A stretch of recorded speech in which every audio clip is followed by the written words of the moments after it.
Kukirim sekotak donat untuk mertua. Namun 1 jam kemudian tanteku menelpon. Pergi. Polisi memburumu. Ternyata ibu mertua pura-pura keracunan. Halo Bunda. Semoga Bunda semuanya dalam keadaan sehat dan bahagia ya. Sebelum masuk ke ceritanya, jangan lupa nyalakan subtitle dan absen terlebih dahulu ya. Bunda-bunda semua dari daerah mana saja? Jangan lupa like, komen, dan subscribe channel ini ya. Selamat menonton.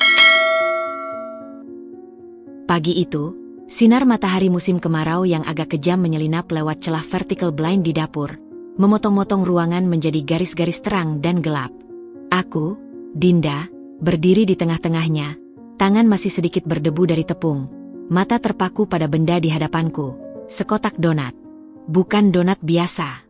Ini adalah batalion kecil dari adonan lembut, masing-masing telah kurendam dalam glaze gula susu yang masih mengilap, lalu kuhiasi dengan taburan berwarna-warni dan, yang paling utama, dengan coretan hati dan bunga kecil dari butir ceream berwarna merah muda lembut. Warnanya seperti fajar, penuh harap. Tapi di dadaku, yang berdegup adalah detak ketakutan. Ini adalah upaya kesekian. Setelah teguran halus karena karierku sebagai desainer grafis lepas yang dianggapnya tidak stabil. Setelah tatapan sinis setiap kali aku membawa masakan rumahan yang menurutnya terlalu sederhana untuk keluarga kami. Setelah komentar-komentar sarkastik tentang betapa beruntungnya aku bisa mendapatkan pria seperti Saddam. Aku lelah dengan perang dingin ini. Aku ingin Mas Saddam bahagia, tanpa terbelah. Donat ini adalah bendera putihku, gestur perdamaian yang kubungkus dengan kertas kado bermotif hidrangea biru muda, bunga favoritnya, seperti yang pernah kudengar dari Tante Mira. Din, kopimu sudah mulai dingin nih. Mas Saddam masuk ke dapur, sudah berdasi rapi, membawa aroma sabun kayu putih dan aftershave yang lembut. Dia mendekat, matanya yang teduh itu menyapu ke arah kotak donat, lalu ke wajahku. Sebuah senyum kecil mengembang di bibirnya, senyum yang selalu berhasil membuat dunia terasa lebih baik. Wah, sudah selesai? Cantik sekali, ucapnya, tangannya yang hangat meraih pundaku. Pasti dari pagi-pagi buta sudah di dapur. Ya. Aku mengangguk, mencoba tersenyum tapi merasa bibirku kaku. Cuma mau coba sesuatu yang spesial. Buat ibu. Suaraku terdengar kecil, bahkan di telingaku sendiri. Mas Saddam mendekatkan wajahnya, mengecup keningku dengan lembut. Ciuman yang akrab, yang selalu jadi jangkar bagiku. Ibu pasti suka, sayang. Kamu sudah terlalu banyak pikir. Dia hanya butuh waktu. Sudah 2 tahun. Mas, desahku, tak kuasa menahan getar di suara. Apa salahku? Apa yang kurang dariku? Kenapa aku selalu merasa seperti pelamar kerja yang selalu gagal di wawancara terakhir? Dinda. Tangannya kini memegangi kedua pundakku, memaksaku bertatapan. Kamu sempurna untukku. Ibu, dia punya ekspektasinya sendiri. Tapi yang menikahi kamu adalah aku. Kamu istriku. Titik. Matanya berbinar dengan keyakinan yang membuat dadaku sesak karena haru. Dan donat ini, langkah yang sangat manis. Percayalah. Aku menarik napas dalam. Kalau dia menolaknya lagi, atau malah mengkritiknya di depan tamu-tamunya nanti. Then it's her loss, jawab Mas Saddam dengan tegas. Kita sudah berusaha. Tapi jangan biarkan kebahagiaan kita ditentukan oleh penerimaan satu orang. Ya. Dia melirik jam tangannya. Aduh, aku harus buru-buru. Meeting pagi dengan klien dari Singapura. Dia berbalik untuk mengambil kopinya, lalu kembali menatapku. Kirimkan dengan cinta, Din. Hanya itu yang bisa kita kendalikan. Aku telepon nanti siang, ya. Satu lagi ciuman di pipi, lalu dia pun pergi, meninggalkan kesunyian dan kecemasan yang kembali merayap. Aku menghabiskan 10 menit berikutnya hanya memandangi kotak itu. Kuhapus sedikit noda glaze yang menetes di sudut kotak kardus putih. Kukencangkan pita satin biru yang mengikatnya. Aku membayangkan dia membukanya. Aku berharap, dengan segenap naivitas yang masih tersisa, mungkin kali ini ekspresi wajahnya yang selalu sempurna terkunci itu akan mencair. Mungkin dia akan tersenyum. Mungkin dia akan menelepon dan berkata, "Terima kasih, Dinda." Dengan tekad yang kembali kukumpulkan, Kuangkat telepon dan memesan layanan kurir kilat. Kuberikan alamat rumah mewah di Pondok Indah yang selalu terasa seperti benteng yang tak tertembus. Tolong sampai sebelum makan siang, pintaku pada operator. Setelah pesanan dikonfirmasi, aku duduk di bangku dapur, menatap langit biru di luar jendela. Doa kecilku melayang. Tuhan, jadikan ini pemecah kebekuan. Jadikan hari ini awal yang baru. Kurir datang tepat pukul 10. Kotak merah muda di dalam tasnya yang besar. Aku menyerahkannya dengan hati berdebar, seolah-olah aku menyerahkan bukan sekadar kue, tetapi sebuah gencatan senjata, sebuah tawaran untuk gencatan senjata yang rapuh. Pintu tertutup. Aku berdiri di teras, merasakan keheningan yang tiba-tiba menyesak. Semoga berhasil, bisikku pada udara kosong, pada diri sendiri yang cemas. Langkahku kembali ke dalam rumah terasa berat. Dapur yang tadi adalah pabrik harapan, kini terasa seperti ruang tunggu. Aku membereskan peralatan memasak, membersihkan meja, tapi pikiranku melayang ke seberang kota. Apakah paketnya sudah sampai? Apakah dia sudah membukanya? Apa yang sedang dia pikirkan? Tidak ada yang bisa kulakukan selain menunggu. Dan dalam penantian itu, bayangan-bayangan keraguan, harapan, dan ketakutan lama kembali menari-nari di benakku, seiring dengan aroma manis donat yang masih tersisa di udara dapur. Aroma yang kini terasa seperti pertanda, samar-samar dan manis, tapi entah mengapa, juga membawa sedikit rasa getir di ujung lidah. Jam menunjukkan pukul 11.07 pagi. Suasana di ruang kerjaku yang berantakan dengan sketsa dan moodboard seketika terasa pengap. Rasa cemas tadi pagi belum sepenuhnya sirna, hanya berubah bentuk menjadi getaran tak menentu di ujung-ujung saraf. Aku mencoba menyibukkan diri dengan memilah clip art untuk proyek branding sebuah kafe baru. Tapi mata ini terus-terusan melirik ke ponsel yang terbaring diam di samping laptop. Tidak ada notifikasi. Tidak ada pesan. Sunyi yang membingungkan. Tiba-tiba, layar ponsel menyala dan bergetar. Jantungku melompat liar ke tenggorokan. Bukan dari ibu mertua. Bukan dari Mas Sadam. Nama yang muncul adalah Tante Mira. Napas yang tadinya tertahan sedikit keluar. Tante Mira adalah satu-satunya anggota keluarga Mas Sadam yang selalu bersikap hangat dan tulus padaku. Suaranya biasanya riang, penuh cerita dan tawa. Tapi saat aku menggeser tombol hijau, yang terdengar pertama kali bukanlah sapaan. Itu adalah suara tarikan napas yang kasar, terputus-putus, seolah-olah dia baru saja berlari atau menangis. Dinda. Suaranya terdengar parau, nyaris tak bersuara, penuh kepanikan yang tak terbendung. Tante? Tante Mira, apa yang terjadi? Tanyaku, segera berdiri dari kursi, tubuhku beringsut tegang. Dinda, dengar Tante. Suaranya terpotong oleh suara lalu lintas di latar belakang. Sepertinya dia sedang berada di jalan. Kamu harus pergi. Sekarang juga. Keluar dari rumah. Apa? Pergi? Kenapa? Tante, kamu bikin aku takut. Tidak ada waktu, Dinda. Polisi memburumu. Mereka sudah dapat laporan. Mereka sedang dalam perjalanan ke rumahmu. Dunia di sekelilingku seketika kehilangan bentuk. Warna-warna di ruang kerja memudar menjadi abu-abu. Polisi? Memburu saya? Tante, ini pasti salah paham. Apa yang saya lakukan? Donatnya, Dinda, teriaknya, dan dalam teriakannya itu ada nada putus asa yang mengiris. Ibu Sari. Dia dilarikan ke UGD 1 jam yang lalu. Gejala keracunan parah, muntah-muntah, kejang-kejang. Dan dia bilang cuma makan donat yang kamu kirim pagi ini. Keluarganya yang di rumah langsung melaporkan ke polisi. Mereka bilang ada indikasi percobaan pembunuhan. Tidak, teriakku, tangan yang memegang telepon gemetar hebat. Itu tidak mungkin. Donat itu hanya tepung, telur, gula. Saya yang buat sendiri. Tidak mungkin ada racun. Pikiranku berputar kencang, mencari logika di tengah kekacauan ini. Bagaimana dengan yang lain? Apakah ada yang lain yang makan? Apa semuanya keracunan? Hanya Ibu Sari yang makan. Katanya dia sarapan pagi itu, lalu mencicipi 1 donat darimu, dan tidak lama langsung sakit. Suara Tante Mira bergetar. Dinda, Tante percaya kamu. Tante tahu kamu tidak mungkin melakukan ini. Tapi polisi punya laporan resmi dari keluarga dan keterangan dari Ibu Sari sendiri sebelum dia pingsan di ambulans. Mereka akan menangkapmu. Kamu harus kabur dulu. Kita urus ini belakangan. Di kejauhan, melewati jendela yang terbuka sebagian, ada suara yang mulai menusuk kesadaranku yang hampir lumpuh. Suara itu awalnya samar, seperti dengung lebah yang mengganggu, tapi semakin lama semakin jelas, semakin dekat, menusuk telinga dan langsung terhubung dengan teriakan Tante Mira di telepon. Wiwu, wiwu, wiwu, sirene. Sirene polisi. Dan suaranya tidak hanya satu.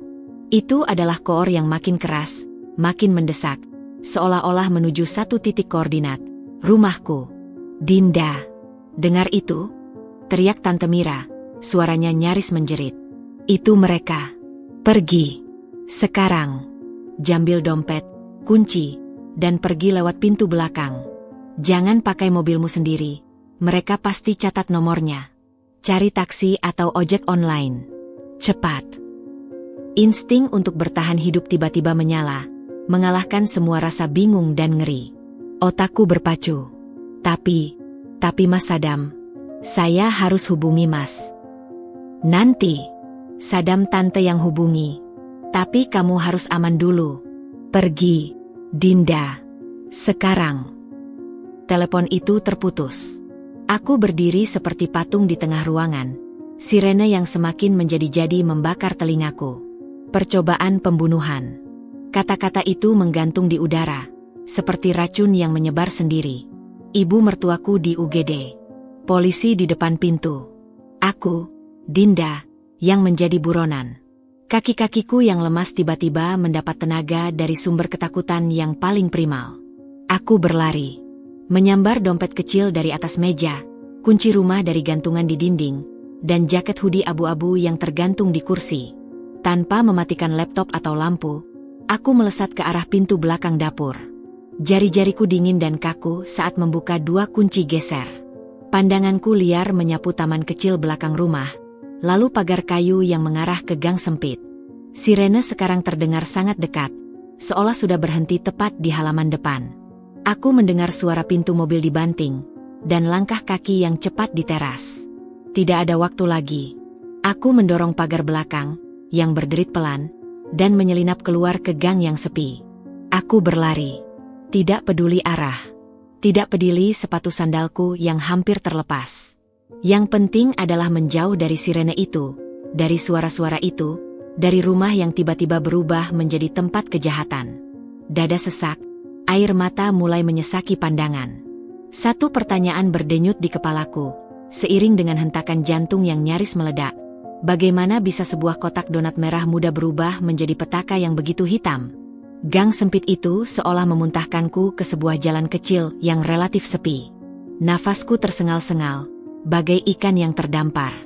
Suara sirene yang menderu tadi perlahan mereda, tapi gema ancamannya masih bergema di telinga, menyatu dengan detak jantungku yang liar. Insting pertama, menjauh dari lokasi. Aku membungkuk, berusaha tampak biasa, dan melangkah cepat menuju jalan yang lebih besar. Pandanganku liar mencari taksi kosong. Tidak ada. Hanya motor dan mobil pribadi yang melaju tak acuh. Lalu, terlihat sebuah gerombolan motor hijau muda di pinggir jalan. Ojek online. Tanpa pikir panjang, aku mendekat ke pengendara yang paling dekat, seorang pria parubaya dengan wajah lelah. Bang, ke stasiun Pasar Minggu, ya, ujarku, berusaha menormalkan suara yang masih gemetar. Aku memilih tujuan yang random, jauh dari BSD, tempat yang ramai dan bisa menyembunyikanku. Dia mengangguk, tanpa banyak bicara. Aku naik, mengenakan jaket hoodieku dan menarik tudungnya sampai menutupi sebagian wajah. Sepanjang perjalanan, tubuhku tegang. Setiap kali ada mobil patroli polisi berpapasan, otot-ototku mengencang, siap untuk melarikan diri. Aku memejamkan mata, mencoba mengatur napas, tetapi bayangan Ibu Sari muntah-muntah, petugas polisi yang datang, dan teriakan Tante Mira berputar-putar tak karuan. Sudah sampai, Bu. Aku terkejut. Kami sudah berada di area ramai Pasar Minggu. Aku membayar dengan uang tunai dari dompet, berterima kasih singkat, lalu menghilang di kerumunan orang. Aku butuh tempat untuk bersembunyi, berpikir. Mataku menangkap sebuah papan neon bertuliskan, "Kos penginapan harian Ayu." Tempat itu terlihat sederhana, bahkan agak kumuh. Sempurna untuk tidak menarik perhatian. Aku masuk. Seorang wanita setengah baya di balik konter mengunyah sesuatu sambil menatapku dengan pandangan datar. "Kamar harian, Bu. Yang paling murah," kataku. Suara masih serak. 50.000 12 jam. Bayar di depan. Aku mengeluarkan uang, menerima kunci kamar nomor 7 di lantai 2 tanpa bertanya lebih lanjut. Tangga kayunya berderit-derit menyambut langkahku yang gontai. Kamar itu persis seperti yang kubayangkan. Sempit, pengap, dengan bau campuran disinfektan murah dan lembab.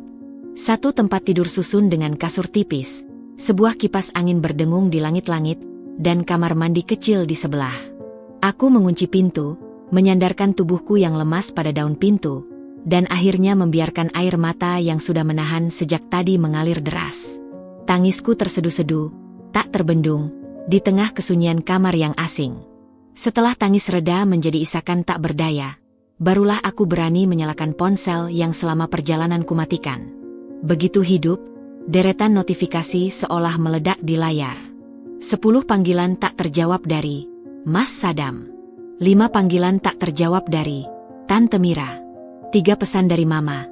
"Dinda, ada apa?" Tante Mira telepon panik. "Hubungi Mama." Tapi yang membuat darahku benar-benar membeku adalah notifikasi dari media sosial dan aplikasi berita. Sebuah artikel dari sebuah portal berita lokal sudah viral, dengan headline yang membuatku mual. Dugaan percobaan pembunuhan oleh menantu, ibu mertua keracunan donat hadiah. Jempolku gemetar saat membukanya. Ada foto Ibu Sari yang diambil secara diam-diam, atau mungkin sengaja diizinkan. Di dalam ambulans, wajahnya pucat pasi, selang oksigen di hidung, matanya terpejam. Dia tampak sekarat. Di bawahnya, narasi yang mengerikan. Diduga kuat keracunan setelah mengonsumsi donat yang dikirim khusus oleh menantu perempuannya, Dinda, 26, pagi tadi. Keluarga korban telah melaporkan ke polisi. Sumber terdekat keluarga menyebutkan adanya tensi dalam hubungan antara menantu dan ibu mertua tersebut. Kapolsek setempat mengatakan penyelidikan dan pengejaran terhadap tersangka sedang dilakukan. "Bukan. Itu bukan," bisikku sendiri, suaranya pecah. Mereka sudah mencapku sebagai tersangka. Mereka sudah mempublikasikan wajah dan namaku, meski tidak dengan foto diriku. Tapi, Dinda, 26, adalah diriku. Aku membuka kolom komentar. Ratusan, mungkin sudah ribuan. Durhaka. Gantung saja. Zaman sekarang menantu mau racun ibu mertua. Dasar psikopat. Cari aja itu perempuan. Pasti kabur. Polisi cepat tangkap. Kasihan ibunya. Mau berbaik hati dikasih donat malah dibalas mau dibunuh. Pasti masalah harta. Pengen cepat dapat warisan kali. Setiap kata seperti cambuk yang menghajar jiwa. Aku bukan lagi Dinda. Aku adalah monster dalam cerita mereka. Aku melemparkan ponsel ke kasur yang keras. Tak tahan lagi. Tubuhku menggigil. Meski udara di kamar penginapan ini pengap dan panas. Rasa takut telah bermetamorfosis menjadi sesuatu yang lebih dalam. Keputusasaan yang pekat. Aku terjebak. Tidak bisa pulang. Tidak bisa menghubungi siapapun tanpa mungkin dilacak. Aku adalah buronan, baik di dunia nyata maupun di dunia maya yang penuh penghakiman. Ponsel yang tergeletak di kasur bergetar lagi. Mas Sadam. Nama itu berkedip-kedip, seperti mercusuar di tengah badai yang gelap gulita. Aku meraihnya. Jempolku terangkat di atas tombol hijau. Butuh seseorang. Butuh suaranya. Butuh dia mengatakan bahwa ini hanya mimpi buruk. Tapi bayangan artikel berita itu, foto Ibu Sari yang pucat, dan sirene yang menderu tadi pagi menahan jari itu. Bagaimana jika mereka sudah mengawasinya? Bagaimana jika ini jebakan untuk melacak lokasiku? Ketakutan itu lebih kuat. Aku menekan tombol merah, mematikan ponsel untuk kedua kalinya. Kegelapan di kamar itu terasa lebih menyelubungi. Aku merangkul lututku, duduk di lantai yang dingin. Di luar, suara kehidupan Jakarta terus berlangsung. Klakson, motor, pedagang asongan. Dunia terus berputar. Sementara hidupku berhenti dan hancur berkeping-keping di sebuah kamar penginapan kumuh. Hanya karena sekotak donat merah muda. Rasa kesepian dan ketakutan yang tak terperi menyelimutiku. Aku tidak tahu harus berbuat apa. Aku hanya tahu, aku sendiri. Waktu di dalam kamar penginapan yang pengap itu kehilangan makna.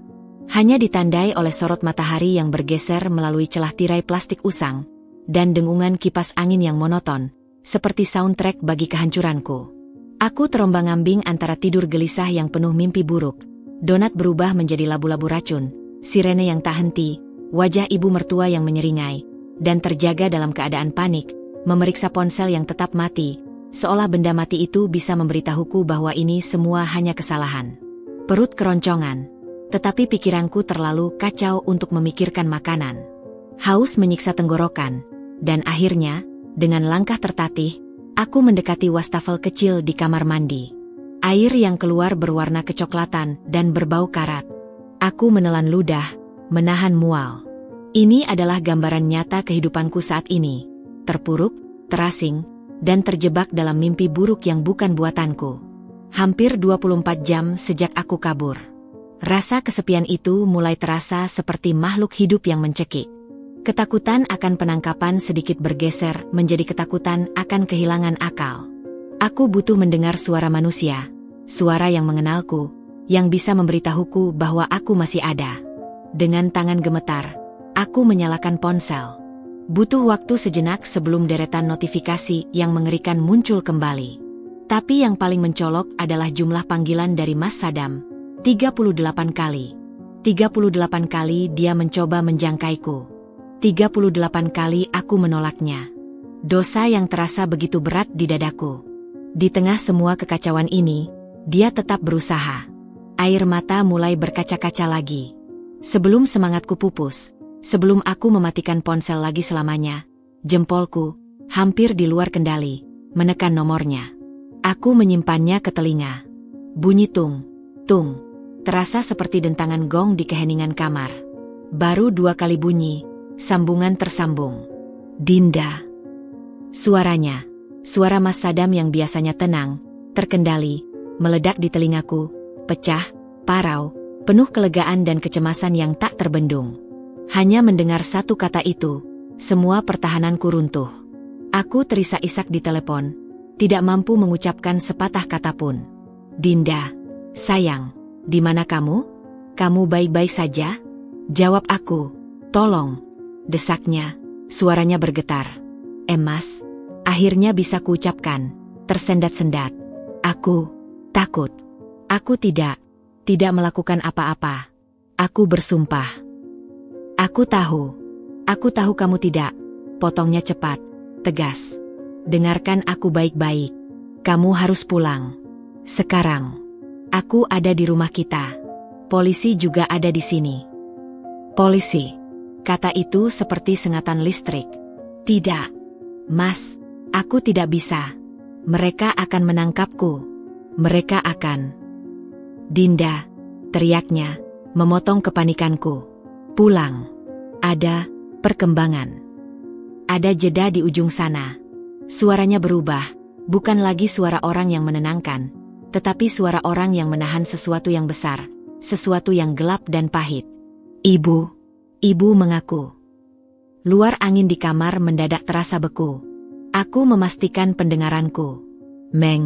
Mengaku? Mengaku apa? Semuanya. Suara Mas Sadam terasa hampa, seperti robot. Dia tidak keracunan, Dinda. Itu semua sandiwara, acting. Dia pura-pura. Dunia tidak lagi runtuh. Kali ini, dunia diam total, lalu pelan-pelan mulai berputar ke arah yang benar-benar berbeda, ke sebuah realitas yang bahkan lebih gila dari yang kualami selama 24 jam terakhir. Apa? Itu satu-satunya kata yang bisa ku keluarkan. Datar, kosong. Ya, pura-pura. Gejala-gejala itu, laporan ke polisi, semuanya direncanakan. Dia ingin kamu ditangkap. Dia ingin ada catatan kriminal di namamu. Suaranya pecah di ujung kalimat. Aku baru saja dari rumah sakit dan Polda.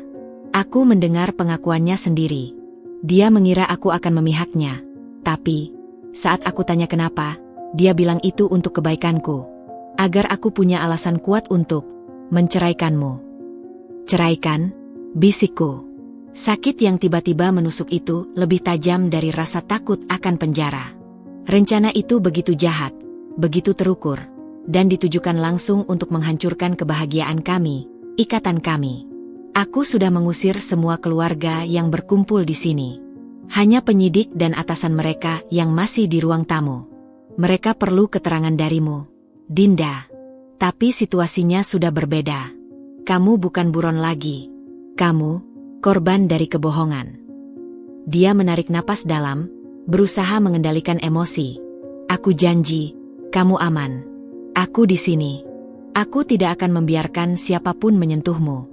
Tapi kamu harus pulang. Kita harus menyelesaikan ini bersama. Aku memandangi dinding kamar penginapan yang kotor. Air mata yang mengalir sekarang berbeda. Bukan lagi air mata ketakutan, tapi air mata kelegaan yang pahit, dicampur rasa sakit yang dalam karena dikhianati, dan kemarahan yang mulai mendidih perlahan. Dia, bagaimana bisa, Mas? Bagaimana bisa seorang ibu melakukan itu pada anaknya? Pada keluarganya sendiri? Suaraku berbisik, penuh rasa tak percaya. Aku tidak tahu, jawab Mas Sadam, dan untuk pertama kalinya, aku mendengar dia hampir menangis.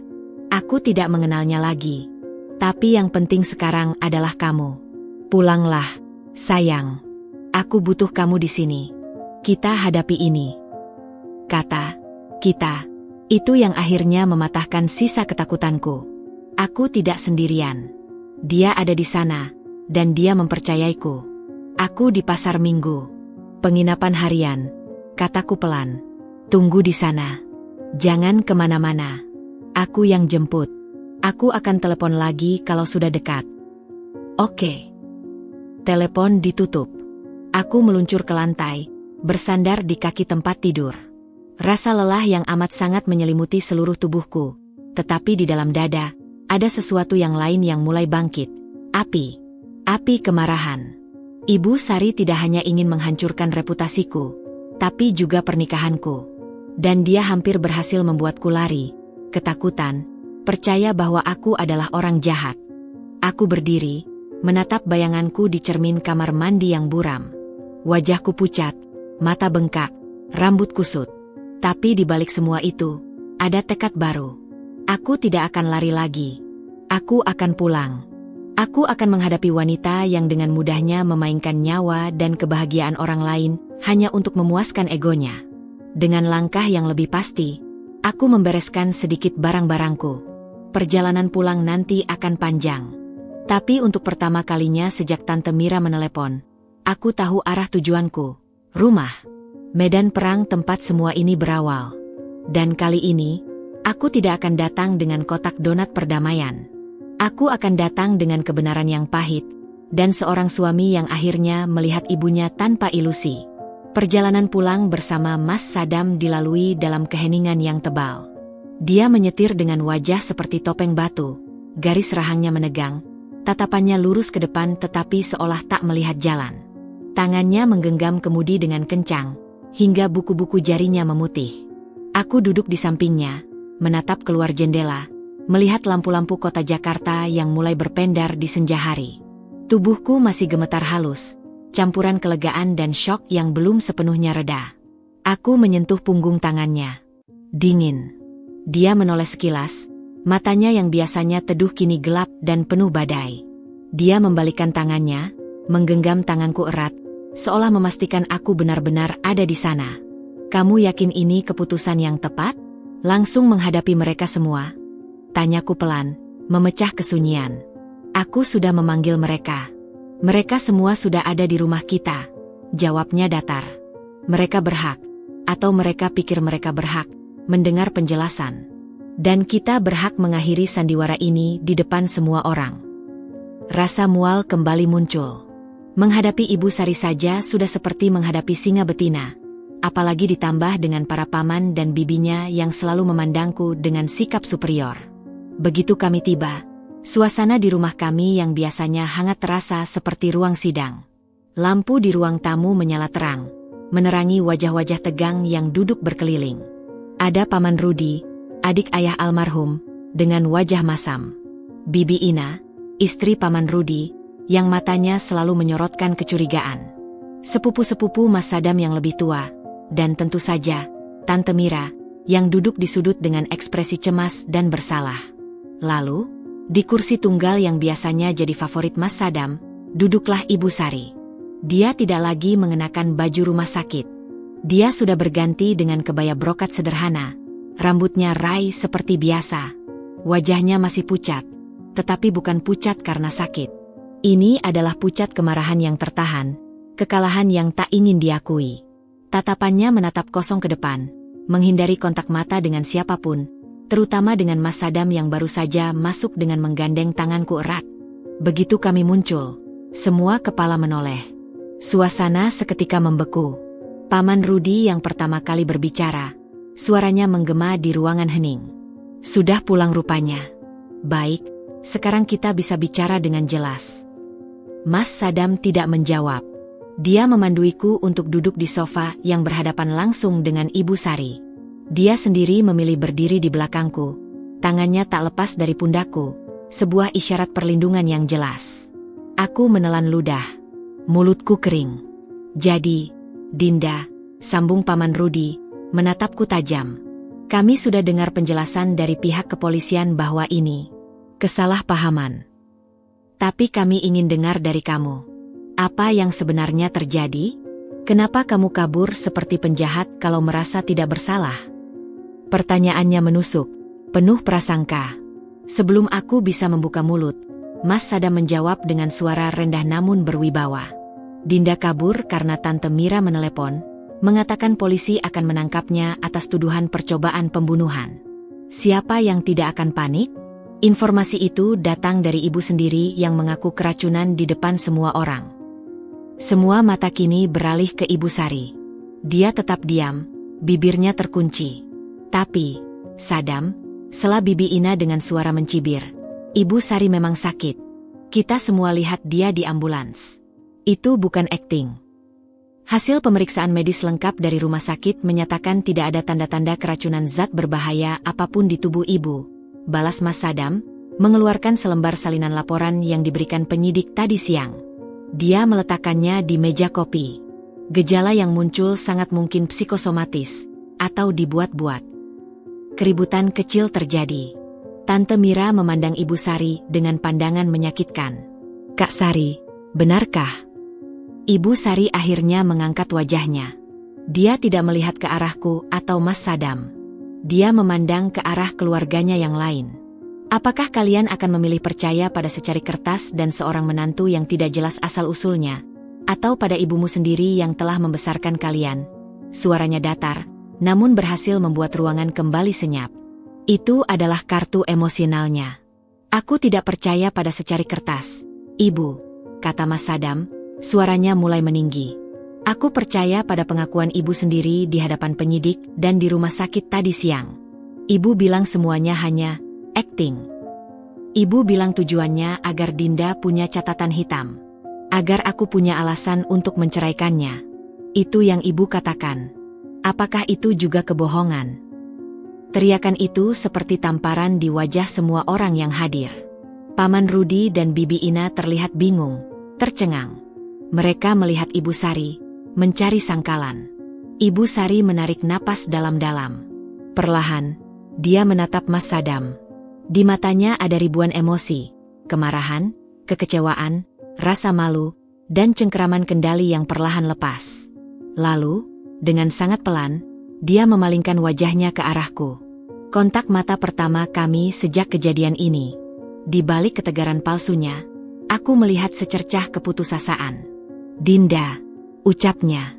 Suaranya datar, tak bernada, seperti membaca naskah. Ibu, minta maaf. Tapi itu bukan permintaan maaf. Itu adalah pengumuman. Tidak ada penyesalan di dalamnya, tidak ada kelembutan. Hanya pengakuan formal bahwa rencananya gagal. Maafkan ibu, lanjutnya, masih dengan suara yang sama. Ibu hanya terlalu khawatir pada Saddam. Ibu khawatir dia tidak mendapatkan yang terbaik. Ibu ingin dia dapat istri yang lebih pantas. Kata pantas itu menggantung di udara, tajam dan menusuk. Aku menggigit bibirku, menahan amarah yang mendidih. Lebih pantas dalam hal apa, Bu? Tanyaku, suaraku lebih berani dari yang kukira. Aku mencintai Mas Saddam dengan tulus. Aku membangun rumah tangga ini bersamanya. Apa ukuran kepantasan ibu? Keturunan? Harta? Atau seberapa mudah aku untuk dikendalikan? Ibu Sari menyipitkan matanya. Namun sebelum dia menjawab, Paman Rudi menyela. Sudah, Dinda. Ibu sudah minta maaf. Harusnya kamu bisa bersikap lebih dewasa, lebih pengertian. Harusnya kamu paham sensitivitas Ibu Sari. Sebagai menantu, kamu harus bisa menempatkan diri. Bukan malah membuat keonaran seperti ini, kabur-kaburan sampai menyita waktu keluarga dan aparat. Perkataannya seperti menyiram bensin ke bara di dadaku. Aku berdiri, tubuhku gemetar bukan karena takut lagi, tapi karena kemarahan yang tak tertahankan. Sensitif? Keonaran? Saya yang membuat keonaran? Ibu Sari yang melaporkan saya ke polisi dengan tuduhan yang bisa menghancurkan hidup saya. Ibu Sari yang pura-pura sekarat. Dan saya yang disalahkan karena tidak paham.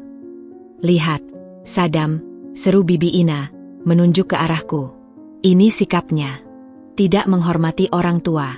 Tidak tahu terima kasih sudah dimaafkan. Mas Saddam melangkah maju, berdiri di sampingku. Wajahnya merah karena marah yang tertahan. Yang tidak hormat adalah orang yang memanipulasi keluarga dan hukum hanya untuk memuaskan egonya. Dinda adalah korban di sini. Dia hampir masuk penjara karena kebohongan ibu. Dan yang Paman dan Bibi lakukan justru menyalahkannya? Apa logikanya? Saddam, dia ibumu. Hardik Paman Rudi. Dan Dinda adalah istriku. Pilihanku. Dan ibu berusaha menghancurkannya. Teriak Mas Saddam. Suaranya pecah. Aku tidak akan membiarkan siapapun, termasuk keluarga sendiri, menyakiti istriku lagi. Permintaan maaf yang dingin seperti ini tidak ada artinya. Ibu, Paman, Bibi, kalian semua bisa pulang. Rumah ini, pernikahan ini, adalah urusan saya dan Dinda. Diam yang menyergap kali ini berbeda. Berat dan penuh penolakan. Ibu Sari akhirnya berdiri. Tubuhnya terlihat lebih kecil dari biasanya. Dia menatap Mas Saddam, dan untuk sesaat, aku melihat ada kilatan rasa sakit yang sejati di matanya. Bukan karena rencananya gagal, tapi karena anaknya benar-benar memilih untuk menjauhinya. Tanpa kata lagi, dia berbalik dan berjalan ke pintu. Keluarga yang lain mengikutinya dengan gerutu dan pandangan tidak suka ke arahku. Hanya Tante Mira yang tertinggal sebentar, mendekatiku, dan memegang tanganku. Maafkan mereka, Dinda. Maafkan Tante juga. Aku hanya ingin kamu selamat, bisiknya, matanya berkaca-kaca. Tidak, Tante. Terima kasih sudah memperingatkan saya. Jawabku, memegangi tangannya. Tanpa Tante, saya mungkin sudah hilang. Setelah semua pergi, rumah yang hening terasa seperti kapal yang baru saja dilanda badai hebat. Kami berdiri di tengah reruntuhan kepercayaan dan rasa hormat. Aku memandang Mas Saddam, melihat betapa hancurnya dia. Dia baru saja mengusir ibunya sendiri. Aku memaafkan, Mas. Aku akhirnya berkata, suaraku lirih. Tapi aku tidak akan melupakan. Dan aku tidak akan pernah lagi berusaha mencari penerimaannya dengan cara merendahkan diri. Dia menarikku ke dalam pelukannya, erat, seolah takut aku hilang. Kamu tidak perlu lagi, sayang. Mulai sekarang, kita hanya perlu penerimaan satu sama lain. Yang lain, biarkan waktu yang mengurus. Tapi di lubuk hatiku, aku tahu, ini bukan akhir. Ini baru awal dari perang yang lebih dingin, lebih berbahaya. Dan permintaan maaf yang tadi, yang terasa seperti paksaan, telah menjadi batu pertama sebuah tembok yang mungkin tidak akan pernah runtuh antara aku dan keluarga suamiku. Hari-hari setelah peristiwa pengusiran itu berjalan dalam irama yang aneh. bagaikan detak jantung yang patah-patah setelah sebuah trauma hebat. Rumah kami di BSD, yang dulu terasa seperti kubah perlindungan penuh cahaya, kini seolah menyimpan bayangan di setiap sudutnya. Setiap derit lantai, setiap bunyi telepon, membuat kami, terutama aku, tersentak. Kehidupan berjalan, tapi ada lapisan kaca tipis yang memisahkan kami dari dunia luar, dari keluarga besar yang menjauh. Mas Sadam, seperti yang dijanjikannya, berdiri teguh di sisiku. Tapi aku bisa melihat bebannya. Ada garis-garis halus kekhawatiran di dahi yang biasanya mulus, dan matanya yang teduh kerap melayang ke kejauhan, memandang sesuatu yang tak bisa kuraih. Dia mencoba berkomunikasi dengan ibunya, tapi setiap telepon hanya diangkat oleh pembantu, dengan pesan singkat, "Ibu sedang istirahat." Pesan teks pun tak pernah dibalas. Diamnya Ibu Sari lebih mengerikan daripada teriakannya. Itu adalah senjata baru, pengabaian total. Namun, di tengah kekosongan dan ketegangan yang mencekam itu, secercah cahaya muncul dari arah yang tak terduga. Tante Mira. Seperti biasa, kehadirannya tidak dengan pemberitahuan atau permisi. Suatu sore, ketika aku sedang duduk sendiri di teras belakang, mencoba menghirup udara segar yang tak kunjung menghilangkan rasa pengap di dada, bel pintu berbunyi. Aku mengintip dari jendela. Di sana, dengan wajah sedikit cemas dan membawa sebuah tas kain berisi jajanan pasar, berdiri Tante Mira. Aku membuka pintu. "Dinda, maaf tiba-tiba. Aku lewat sini, jadi kepikiran," katanya, tersenyum kecil namun matanya mengamati wajahku dengan cermat. "Silakan masuk, Tante," ucapku, membukakan pintu lebar-lebar. Kehadirannya seperti oase. Dia masuk, meletakkan tasnya di meja dapur. Aku bawa lemper dan klepon buatan Embok Darmi, yang dekat rumah ibu. "Dulu kamu suka kan?" "Iya, Tante. Terima kasih," jawabku, tulus tersentuh. Di tengah semua penolakan, masih ada yang mengingat kesukaanku. Kami duduk di ruang makan. Dia tidak langsung bicara banyak, hanya menemaniku mengunyah klepon yang manis legit. Keheningan itu nyaman, tidak seperti keheningan yang memenuhi rumah sejak kejadian itu. "Dia, Ibu Sari, bagaimana, Tante?" tanyaku akhirnya, memberanikan diri. Tante Mira menghela napas panjang. "Masih murung. Tapi bukan murung karena menyesal, Dinda. Tapi murung karena marah. Marah pada Sadam karena memilihmu. Marah padamu karena berani melawan. Marah pada semua orang yang dia rasa telah mengkhianatinya." Dia menjentikkan gulanya. "Kamu tahu, sejak dulu, dia seperti itu. Harus selalu jadi pusat. Harus selalu jadi yang paling dihormati, paling dituruti." Aku mengangguk pelan. "Saya rasa semua orang bisa melihat itu." "Tapi yang tidak semua orang lihat," lanjut Tante Mira, menurunkan suaranya meski hanya kami berdua di rumah, "adalah sampai sejauh apa dia bisa berjalan untuk mempertahankan itu. Untuk mempertahankan citra, kekuasaan, dan rahasianya." Kata rahasia itu menggantung di udara, berdenyut dengan energi gelap. "Rahasia apa, Tante?" tanyaku, hati berdebar-debar. Tante Mira menatapku, seolah menimbang-nimbang. "Aku tidak bisa bicara panjang di sini. Tapi percayalah, Dinda, apa yang dia lakukan padamu, pura-pura keracunan dan melaporkanmu ke polisi, itu bukan hal terburuk yang pernah dia lakukan. Itu hanya puncak gunung es dari kebencian dan manipulasi yang dia miliki." Dia merogoh tasnya, bukan tas jajanan, tetapi tas tangannya. Dari dalam, dia mengeluarkan sebuah ponsel biasa, bukan smartphone-nya. Aku tidak bisa menjelaskan detail sekarang. Tapi ada sesuatu yang tidak beres dengan harta keluarga, dengan cara dia dan almarhum kakakku, Ayah Sadam, mendapatkannya dulu. Dia membuka ponsel itu, mengetik sesuatu cepat, lalu menunjukkannya padaku. Itu sebuah chat singkat, dikirim ke sebuah nomor tak bernama, dari ponsel Tante Mira ini. "Jaga diri. Ibu Sari punya banyak rahasia. Hati-hati. Pesan ini aku kirim ke nomor lain milikku sendiri, sebagai bukti bahwa aku pernah memperingatkanmu," bisiknya. "Simpan baik-baik apa yang aku katakan ini. Jangan percaya sepenuhnya pada kesan luar dia yang hanya posesif dan manipulatif. Ada sesuatu yang lebih dalam, lebih kotor. Dan dia akan melakukan apa saja, apa saja, Dinda, untuk melindunginya.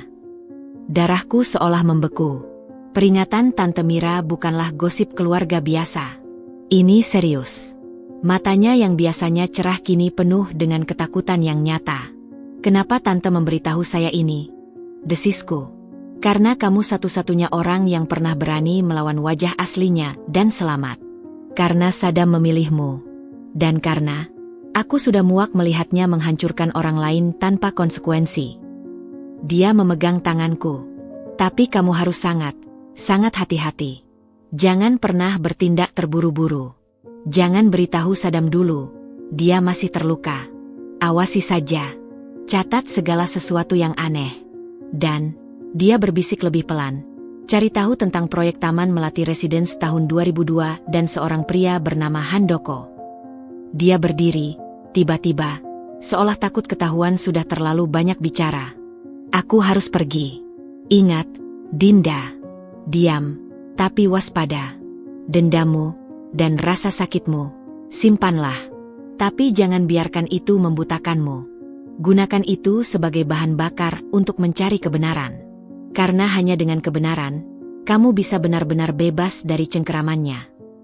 Setelah Tante Mira pergi, aku berdiri lama di dapur, memandangi klepon yang setengah dimakan dan ponsel tua yang masih menyala dengan cat peringatan itu.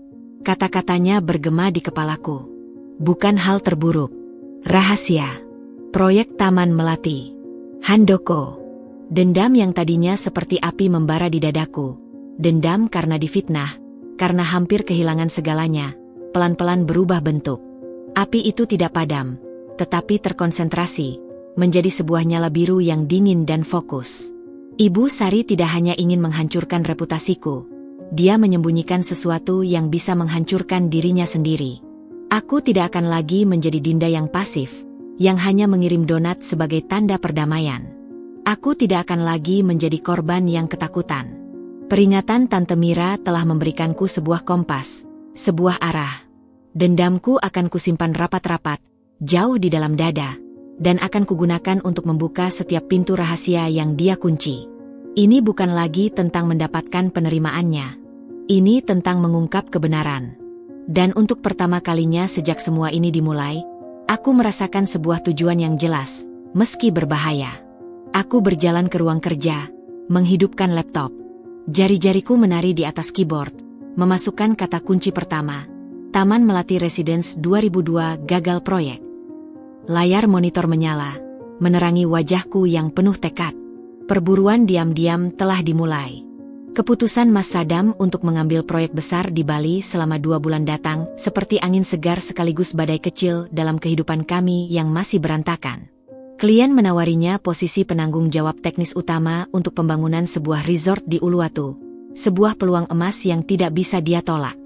Saat dia memberitahuku, malam itu di ruang keluarga, aku bisa melihat konflik di matanya. Din, ini proyek besar. Bisa mengubah banyak hal untuk karierku, ujarnya, sambil memegang kedua tanganku. Tapi, tinggalkan kamu di sini sendirian.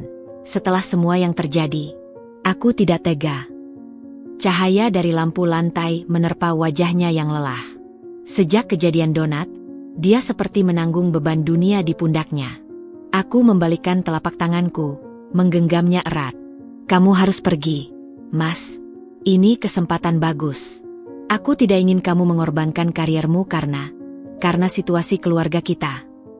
Tapi ibu, keluarga besar, mereka mungkin akan mengganggumu jika aku tidak di sini. Protesnya. Kekhawatiran itu nyata di suaranya. Di sanalah rencana yang sudah mulai mengendap di benakku menemukan bentuknya. Tinggal sendirian justru memberiku ruang dan waktu yang kubutuhkan. Ruang untuk bernapas tanpa diawasi matanya yang penuh perhatian. Yang meski tulus, kadang membuatku merasa diawasi. Waktu untuk menyelidiki tanpa harus terus-menerus berpura-pura normal. Mas, aku justru butuh waktu sendiri, kataku, berusaha terdengar meyakinkan. Untuk memulihkan diri, untuk memproses semuanya. Dan lihat, sudah sebulan lebih, mereka tidak ada yang mendekat. Ibu Sari diam, keluarga lain juga. Mungkin ini justru saat yang tepat untuk kita berdua punya jarak, untuk menyembuhkan luka masing-masing. Aku tersenyum kecil, memberinya kepastian palsu. Aku akan baik-baik saja. Aku janji. Lagi pula, ada Tante Mira. Dia mengamati wajahku lama, seolah mencari celah kebohongan. Akhirnya, dengan berat hati, dia mengangguk. Baiklah, tapi kamu harus selalu telepon aku. Setiap hari. Dan jika ada sedikit saja yang aneh, kamu kabari aku langsung, ya? Aku bisa pulang kapanpun. Janji, bisikku, mencium pipinya. Bandara Soekarno-Hatta ramai seperti biasa. Aku berdiri di balik garis pembatas keamanan, melambaikan tangan pada Mas Sadam yang perlahan menghilang di balik pintu imigrasi. Begitu dia benar-benar lenyap dari pandangan, perasaan aneh menyergapku. Sebuah kelegaan yang disusul cepat oleh rasa bersalah, lalu sebuah determinasi baja. Sekarang, aku benar-benar sendiri. Hari-hari pertama diisi dengan keheningan yang luar biasa. Aku menepati janji, menelepon Mas Sadam setiap malam, bercerita tentang hal-hal sepele. Aku mencoba resep baru, klienku menyukai desain, cuaca di Jakarta panas. Dia bercerita tentang kemajuan proyek, tentang pemandangan Laut Bali, tentang kerinduannya. Percakapan kami hangat, tetapi ada sesuatu yang selalu tidak kuceritakan, penyelidikanku. Setiap pagi setelah mengantar Mas Sadam pesan, "Selamat pagi," aku menuju ke markasku. Ruang kerja yang kini berubah menjadi pusat operasi intelijen. Laptopku yang biasanya penuh dengan file desain, kini juga menyimpan folder tersembunyi dengan nama sandi, berisi catatan digital, tautan, dan screenshot. Peringatan Tante Mira tentang proyek Taman Melati Residence tahun 2002, dan Handoko, adalah satu-satunya petunjukku. Pencarian internet awal hanya memberikan informasi permukaan. Taman Melati Residence adalah proyek perumahan mewah di kawasan Cinere yang gagal total. Developernya adalah PT Sari Makmur Sejahtera. Namanya membuat bulu kuduku berdiri. Sari. Ibu mertuaku, Sari. Apakah kebetulan? Aku menggali lebih dalam ke arsip-arsip berita online lama. Situs-situs berita Tempo dulu yang belum banyak terdigitalisasi. Melalui forum-forum properti lawas yang masih aktif. Hingga suatu sore, aku menemukan sebuah thread di forum usang dengan judul "Korban Taman Melati, Kumpul Yuk". Tanggal postingannya sudah lebih dari 10 tahun lalu. Jantungku berdebar kencang saat membukanya. Hanya ada beberapa komentar. Sebagian besar adalah keluhan dan keputusasaan. User, Budi_Jakarta. Saya nyaris bangkrut gara-gara proyek ini. DP 300 juta ngilang. Cuma dikasih tanah kosong berlakang sampah. TC. Sari Makmur kabur. Direktur utamanya cuma bisa minta maaf lewat pengacara. Namanya Handoko, tapi katanya cuma staff. User, Mbak_in. Ayah saya sampai stroke. Uang pensiun habis buat beli unit di sana.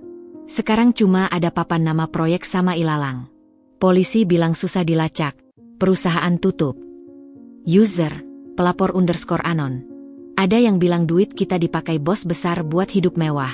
Rumah di Pondok Indah, mobil mewah. Tapi susah dibuktikan. PT-nya cuma shell company. Tanganku berkeringat dingin. Rumah di Pondok Indah. Hidup mewah, semuanya cocok. Dan nama Handoko muncul lagi. Dia disebut sebagai direktur atau staff yang jadi kambing hitam. Di mana dia sekarang? Aku mencoba mencari Handoko di media sosial, LinkedIn, database apapun. Sulit. Namanya terlalu umum. Tapi satu hal yang kudapat, dalam sebuah artikel hukum kecil tentang kasus penipuan investasi tahun 2005, disebutkan bahwa seorang bernama Handoko, 48, ditetapkan sebagai tersangka, tetapi berkasnya dihentikan karena kekurangan bukti dan tersangka bukan pengambil keputusan utama. Artikel itu juga menyebutkan kuasa hukumnya adalah kantor pengacara, Kartika Prekan. Lalu, suatu malam, telepon berdering. Bukan Mas Sadam. Itu dari Tante Mira. "Dinda, kamu sendiri?"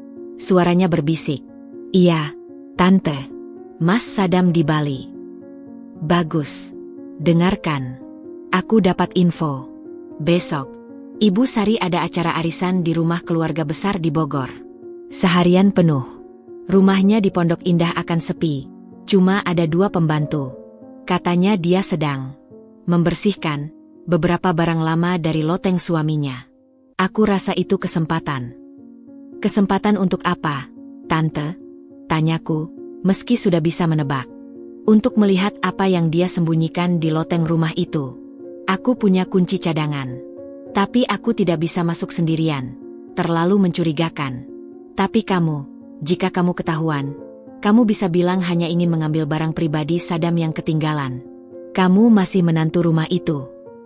Idenya gila. Berbahaya. Tapi mata di layar laptopku, dengan tangisan para korban Taman Melati, mendorongku. Aku tidak tahu, Tante. Itu risiko besar. Lebih besar risikonya jika dia berhasil menghabisi kamu perlahan-lahan, Dinda. Dia tidak akan berhenti. Sekarang dia diam karena Saddam marah. Tapi dia sedang menyusun strategi baru.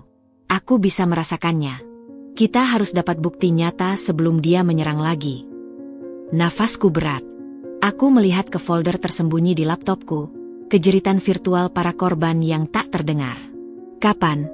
Tanyaku akhirnya, suaraku tegas. Besok siang.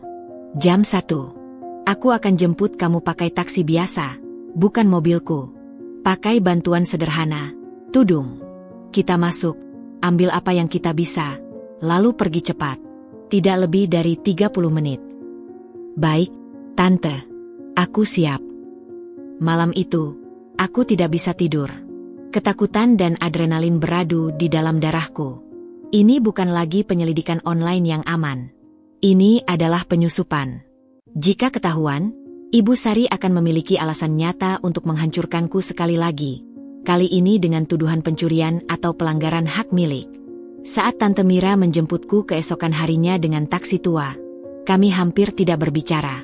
Ketegangan terasa nyata. Dia memberiku kunci dan sebuah senter kecil. Lotengnya ada di ujung koridor lantai 2, dekat kamar tidur utama. Tangganya tersembunyi di langit-langit. Ada engselnya. Tarik saja ringnya. Hati-hati, gelap dan berdebu. Apa yang harus aku cari, Tante? Apapun yang berhubungan dengan PT Sari Makmur, proyek Taman Melati, surat-surat tanah, laporan keuangan, atau surat wasiat almarhum kakakku. Cepat. Aku akan tunggu di mobil. Jaga-jaga. Taksi berhenti 2 blok dari rumah mewah itu. Aku berjalan sendiri. Jantung berdebar kencang hampir keluar dari dada. Setiap langkah terasa seperti menuju medan perang. Rumah itu tampak sunyi. Persis seperti yang dikatakan Tante Mira. Dengan kunci yang dingin di genggamanku, aku membuka pintu pagar kecil untuk pejalan kaki, lalu pintu utama. Suara klik kunci itu bergema di lobi yang megah dan sunyi. Aku masuk, menutup pintu pelan-pelan. Aroma rumah itu, campuran furnitur kayu mahal, pengharum ruangan bermerek, dan sedikit aroma menyengat pengusir serangga, langsung membangkitkan memori buruk. Ini adalah tempat di mana donat merah mudaku ditolak, tempat di mana rencana jahat itu disusun. Tanpa membuang waktu, aku melesat menaiki tangga marmer yang luas, menghindari area dapur di mana mungkin para pembantu sedang beristirahat. Koridor lantai 2 sepi dan agak gelap karena tirai tertutup. Aku menemukan engsel tersembunyi di langit-langit, persis seperti petunjuk Tante Mira. Dengan sedikit usaha, sebuah tangga lipat turun dengan suara berderit yang keras di keheningan. Brengsek, batinku.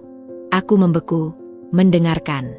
Tidak ada suara langkah kaki, tidak ada teriakan. Aku menarik napas dan mulai mendaki tangga yang goyah itu ke dalam kegelapan loteng. Dingin dan aroma debu yang pekat langsung menyergapku begitu kepalaku menyembul ke atas lantai loteng. Aku menarik tubuhku sepenuhnya ke atas, lalu menarik ring untuk menarik tangga lipat ke atas, mengunci akses dari bawah. Aku tidak ingin kejutan tak terduga. Senter kecil dari Tante Mira menembus kegelapan, menyapu ruang yang penuh dengan barang-barang tertutup kain terpal, tumpukan kardus, dan furnitur tua yang seperti hantu-hantu masa lalu. Udara di sini pengap, tidak bersirkulasi. Debu menari-nari di sorot senter. Aku harus bergerak cepat. Tapi di mana harus mulai? Kotak-kotak mana yang menyimpan rahasia 20 tahun lalu? Aku mendekati tumpukan kardus pertama. Berlabel, buku majalah TH 90-an. Bukan itu. Aku berpindah ke sebuah lemari kayu tua yang pintunya miring. Di dalamnya, piringan hitam dan beberapa piala usang. Lalu mataku menangkap sesuatu di sudut paling gelap, tertutup terpal plastik biru yang tebal. Terpal itu berbeda, tampak lebih baru dan sengaja menutupi sesuatu yang berbentuk kotak besar. Aku berjalan hati-hati di antara tumpukan barang, debu menempel di sepatu dan celanaku. Saat menarik terpal itu, awan debu beterbangan, membuatku terbatuk-batuk. Di bawahnya, ada sebuah peti penyimpanan dokumen dari baja, tua tetapi terlihat kokoh. Tidak seperti barang lain di loteng ini, peti ini tampak sengaja disimpan, bukan dibuang. Dan yang paling penting, ada gembok. Jantungku berdebar kencang. Ini dia. Aku mencoba menggoyang-goyangkan gemboknya, tapi kuat. Aku melihat sekeliling, senter menyapu lantai berdebu. Di dekat kaki sebuah meja tua, ada beberapa perkakas berkarat. Di antaranya, sebuah palu besi kecil dan sebuah obeng pipih yang sudah lapuk. Tanpa pikir panjang, aku mengambil palu itu. Dengan napas tertahan, aku mengayunkan palu ke gembok kecil itu. Brak, suaranya bergema keras di ruang tertutup, membuatku nyaris menjerit ketakutan. Aku membeku, mendengarkan dengan seluruh tubuh. Sepi. Hanya suara debu yang pelan-pelan mendarat. Aku memukul lagi, lebih keras. Kraak, gemboknya patah, borgolnya terbuka. Dengan jari gemetar, aku membuka tutup peti baja itu. Senterku menyinari isinya. Tumpukan map-map kertas folio yang sudah menguning, beberapa buku besar berjilid kulit, buku kas, dan beberapa amplop coklat tebal. Aku mengambil map yang paling atas. Tertulis dengan tulisan tangan yang rapi tapi sudah memudar. Proyek Taman Melati, kontrak SPK. Tangan ini benar-benar bergetar saat membukanya. Isinya adalah surat perjanjian kerjasama, surat pesanan, kontrak dengan kontraktor. Lalu ada daftar nama-nama investor, puluhan nama, dengan jumlah uang setoran yang mencengangkan. Ada tanda tangan penerima di setiap lembar, handoko. Tetapi di sudut kiri bawah, ada inisial kecil yang hampir tak terlihat, SS, disertai stempel lingkaran kecil bertuliskan, Direktur Utama. SS Sari. Sari? Aku memburu map berikutnya. Laporan keuangan Rek. Ban. Inilah yang kucari. Laporan arus kas, transfer dana. Aku membalik-balik halaman yang penuh angka. Mataku tertuju pada beberapa transaksi besar yang dilakukan bukan ke rekening proyek, tetapi ke rekening pribadi. Nomor rekening itu di-scan dan ditempel. Atas nama, Sari Setiawati, nama lengkap ibu mertuaku. Jumlahnya membuatku pusing. Ratusan juta, bahkan miliaran rupiah dalam beberapa kali transfer, di tahun-tahun menjelaskan proyek itu kolapse. Ya, Tuhan, bisikku sendiri. Ini lebih buruk dari yang kubayangkan. Ini bukan hanya proyek gagal. Ini adalah penggelapan terstruktur. Lalu, di dasar peti, ada sebuah amplop coklat yang berbeda. Lebih tebal, dan tersegel dengan lak merah. Aku membukanya dengan hati-hati. Isinya adalah beberapa lembar kertas berkualitas tinggi, sebuah draft surat wasiat. Atas nama almarhum ayah mertuaku, Bapak Haryanto. Isinya biasa, membagi harta kepada istri dan anak tunggalnya, Sadam. Tapi yang membuat nafasku tercekat adalah surat wasiat di bawahnya. Dengan format yang sama, tapi isinya berbeda. Di surat wasiat kedua ini, disebutkan bahwa seluruh aset PT Sari Makmur dan segala kewajibannya, termasuk hutang proyek, adalah tanggung jawab Haryanto sepenuhnya, dan bahwa Sari Setiawati hanyalah ibu rumah tangga yang tidak tahu menahu soal bisnis. Surat ini juga ditandatangani oleh Haryanto dengan dua saksi, Handoko dan seorang notaris bernama FX, Bambang S. Tapi ada coretan-coretan pensil di marin, tulisan kecil yang tergesa-gesa. Paksakan tanda tangan? Atau cukup stempel saja? Sidik jari. Dan di pojok, dengan pena merah, versi jaga-jaga. Jangan dipakai kecuali darurat. Aku hampir muntah. Dia tidak hanya menggelapkan uang. Dia menyiapkan surat wasiat palsu untuk membebankan segala kesalahan pada suaminya yang sudah meninggal, dan menyelamatkan dirinya sendiri. Dengan cepat, aku mengeluarkan ponselku. Aku memotret setiap halaman penting, daftar investor dengan setoran, laporan transfer ke rekening Sari Setiawati, 2 versi surat wasiat, dan coretan-coretannya. Ponselku bergetar. Sebuah panggilan masuk. Tante Mira. Aku menjawab dengan berbisik. Tante. Keluar. Dinda. Cepat. Aku lihat dari sini. Mobil jemputan Ibu Sari sudah belok ke jalan ini. Dia pulang lebih awal. Darahku membeku. Aku belum selesai. Tinggalkan. Sekarang. Dia akan masuk rumah kurang dari 2 menit. Turun dari loteng. Sembunyi di kamar mandi atau apa. Lalu cari cara keluar. Aku akan alihkan perhatiannya kalau perlu. Telepon terputus. Panik. Aku menyimpan ponsel, lalu dengan insting, merogoh map yang berisi daftar investor dan beberapa lembar bukti transfer yang paling jelas. Aku melipatnya dan menyimpannya di balik ikat pinggang celanaku, di bawah kaos yang kujakai. Lalu, dengan cepat, aku menutup peti baja itu, berusaha menempatkan gembok yang patah agar terlihat masih terkunci. Aku menarik terpal kembali menutupinya, lalu berbalik dan hampir berlari menuju lubang tangga loteng. Tanganku yang berkeringat menarik ring pembuka. Tangga turun dengan suara berderit yang makin keras di telingaku yang panik. Aku turun dengan cepat, lalu mendorong tangga untuk melipatnya ke atas lagi. Tapi mekanismenya macet. Tangga itu terjebak setengah terbuka. Suara mobil memasuki garasi di lantai bawah. Keringat dingin mengucur deras. Aku meninggalkan tangga yang macet itu dan melesat ke arah koridor. Di mana tempat sembunyi? Kamar mandi? Tidak, terlalu mudah dicari. Mataku menatap sebuah pintu di ujung.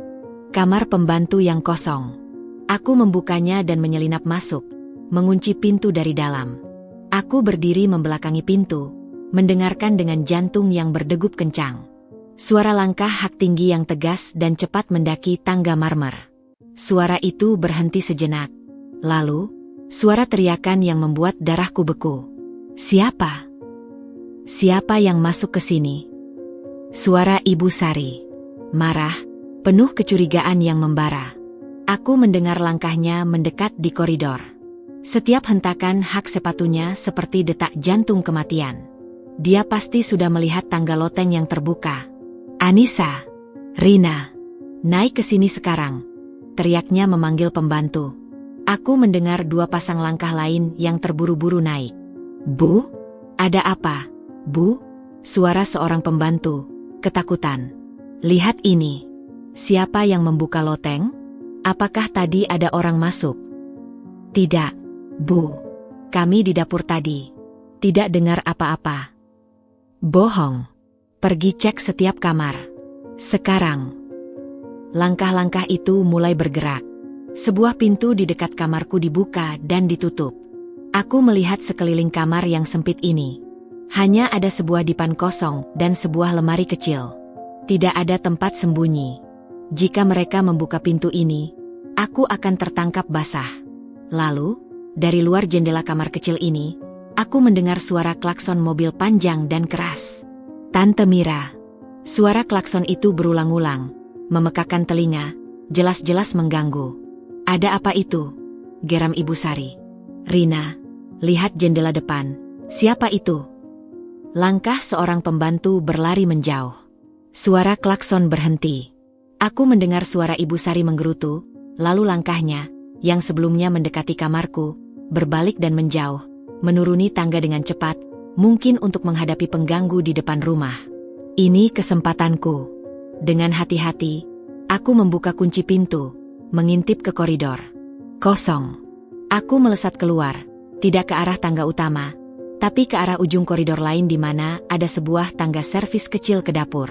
Aku turun dengan cepat dan tanpa suara, melewati dapur yang kosong, karena pembantu sedang di depan, dan menyelinap keluar dari pintu samping yang biasa digunakan untuk membuang sampah.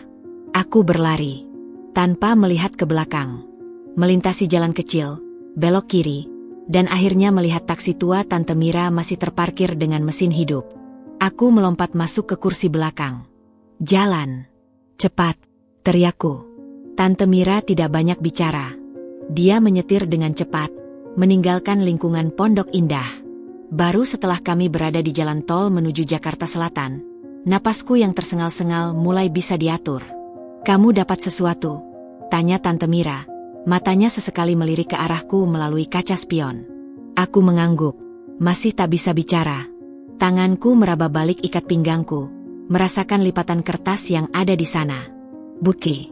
Jejak penipuan yang nyata. Aku baru saja menyentuh inti dari semua rahasia gelap Ibu Sari. Dan dia hampir menangkapku. Tante, akhirnya bisikku, suaraku parau karena debu dan ketakutan. Dia lebih mengerikan dari yang kita bayangkan. Dia bukan hanya jahat, dia adalah penipu ulung. Dan korban-korbannya banyak sekali. Tante Mira hanya menghela napas panjang, wajahnya pucat. Sekarang kamu mengerti. Sekarang kamu tahu mengapa kita harus sangat berhati-hati. Aku memandangi lalu lintas di luar jendela, tetapi yang terlihat adalah angka-angka jutaan rupiah dan nama-nama investor yang tertipu. Dendam pribadiku tiba-tiba terasa kecil dibandingkan dengan kejahatan yang telah kubongkar. Ini bukan lagi tentang aku. Ini tentang keadilan untuk orang-orang yang telah dihancurkannya. Dan aku, tanpa sengaja, telah memegang kuncinya. Malam itu, di kamarku yang aman di BSD, ketakutan dan kegelisahan perlahan berubah menjadi tekad membara. Bukti-bukti yang berhasil kuselamatkan dari peti besi loteng, beberapa lembar fotokopi daftar investor, laporan transfer, dan catatan kecil tentang surat wasiat, tersebar di atas meja kerjaku seperti puzzle dari neraka. Sorot lampu meja menerangi angka-angka yang membuat perutku mual. Setoran 50 juta dari seorang Iin, 200 juta dari Budi, 300 juta dari seorang Bapak Soewarno. Total di halaman itu saja mencapai hampir 3 miliar. Dan itu hanya satu dari banyak halaman. Aku sudah memindai semua dokumen itu ke komputermu, menyimpannya di folder tersembunyi yang dienkripsi, serta mengunggah salinannya ke cloud dengan akun baru. Aku juga mengirim satu set ke email Tante Mira sebagai backup. Ini amunisi kita, bisikku pada diri sendiri. Tapi amunisi saja tidak cukup. Kami butuh kesaksian, butuh narasi yang hidup, butuh mengaitkan dokumen-dokumen mati ini dengan orang-orang yang nyata, yang terluka. Peringatan Tante Mira tentang kehati-hatian terus bergema di kepalaku. Ibu Sari pasti sekarang sangat waspada. Menemukan loteng yang dimasuki, bahkan jika dia tidak menangkapku, pasti membuatnya panik. Dia akan membersihkan jejak, mengamankan bukti-bukti lain, atau lebih buruk, mulai melancarkan serangan balik. Aku tidak bisa menghubungi korban-korban yang namanya tertera dengan langsung. Itu terlalu berisiko dan bisa mengingatkan Ibu Sari. Aku butuh cara yang tak terduga, yang bisa menyamarkan identitasku. Maka, lahirlah Merpati. Aku membuat akun-akun baru di berbagai platform. Email dengan nama Merpati, Adil Mailbox.io. Akun Twitter dengan handle kebenaran_bersuara. Foto profil hanya gambar merpati putih. Dan yang paling penting, sebuah blog sederhana dengan domain hosting gratis, bertajuk Mencari Keadilan, Suara-suara yang Terlupakan. Desainnya sengaja dibuat sederhana, bahkan amatir, agar terlihat seperti upaya personal korban, bukan investigasi terstruktur. Di blog itu, aku tidak langsung menulis tentang Taman Melati.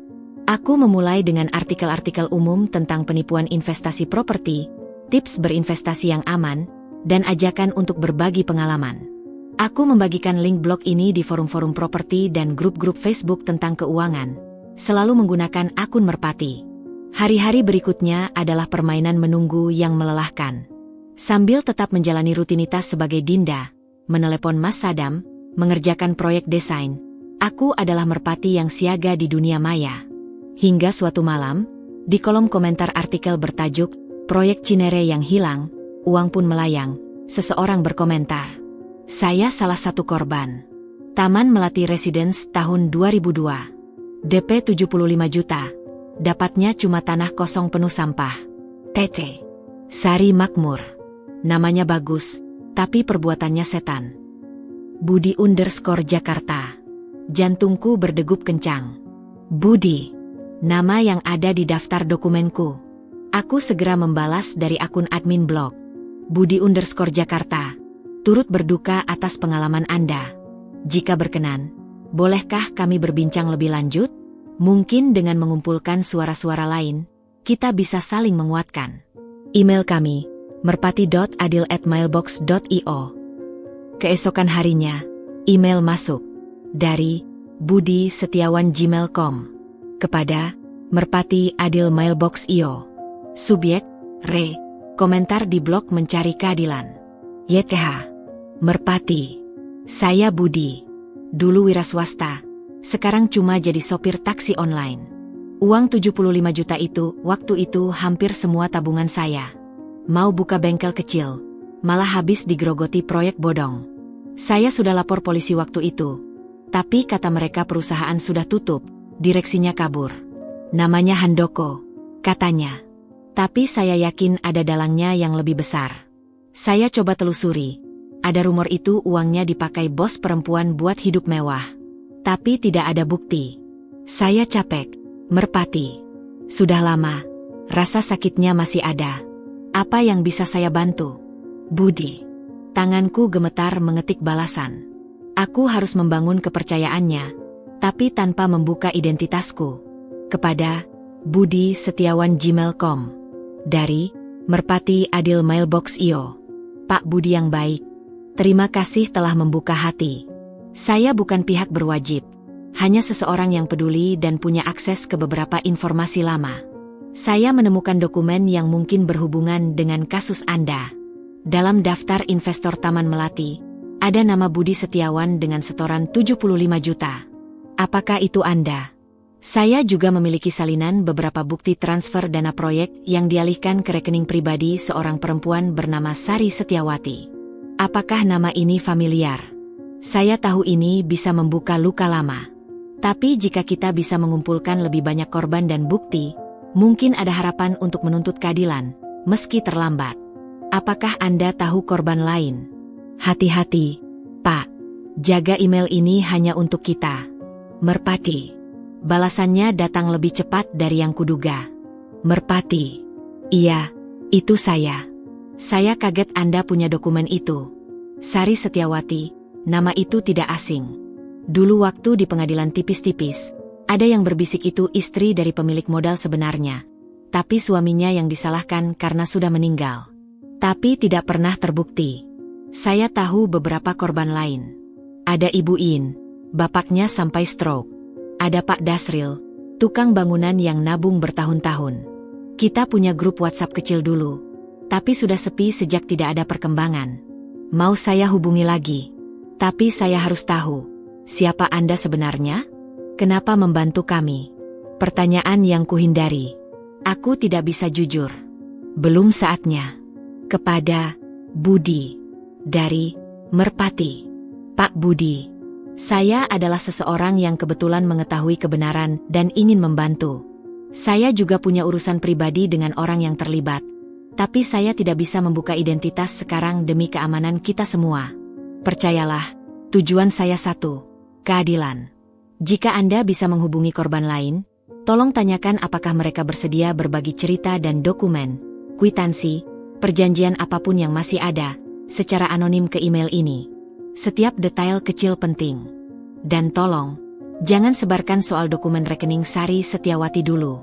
Biarkan saya yang mengatur strategi. Terima kasih atas keberaniannya. Merpati. Prosesnya lambat, seperti menggali sumur dengan sendok. Tapi satu persatu, cerita-cerita itu mulai mengalir ke email Merpati. Ibu In yang menulis dengan ejaan berantak, penuh emosi, tentang ayahnya yang meninggal dalam keadaan depresi. Pak Dasril yang mengirim foto kwitansi DP yang sudah lusuh. Seorang anak muda yang mewakili almarhum kakeknya. Masing-masing membawa potongan kisah pilu yang sama. Janji perumahan impian, uang yang menguap, dan keputusasaan yang tertinggal. Aku menyimpan setiap cerita, setiap dokumen, di folder digital yang kusebut arsip duka. Rasanya seperti menggendong beban moral yang semakin berat. Tapi ini juga yang memberiku kekuatan.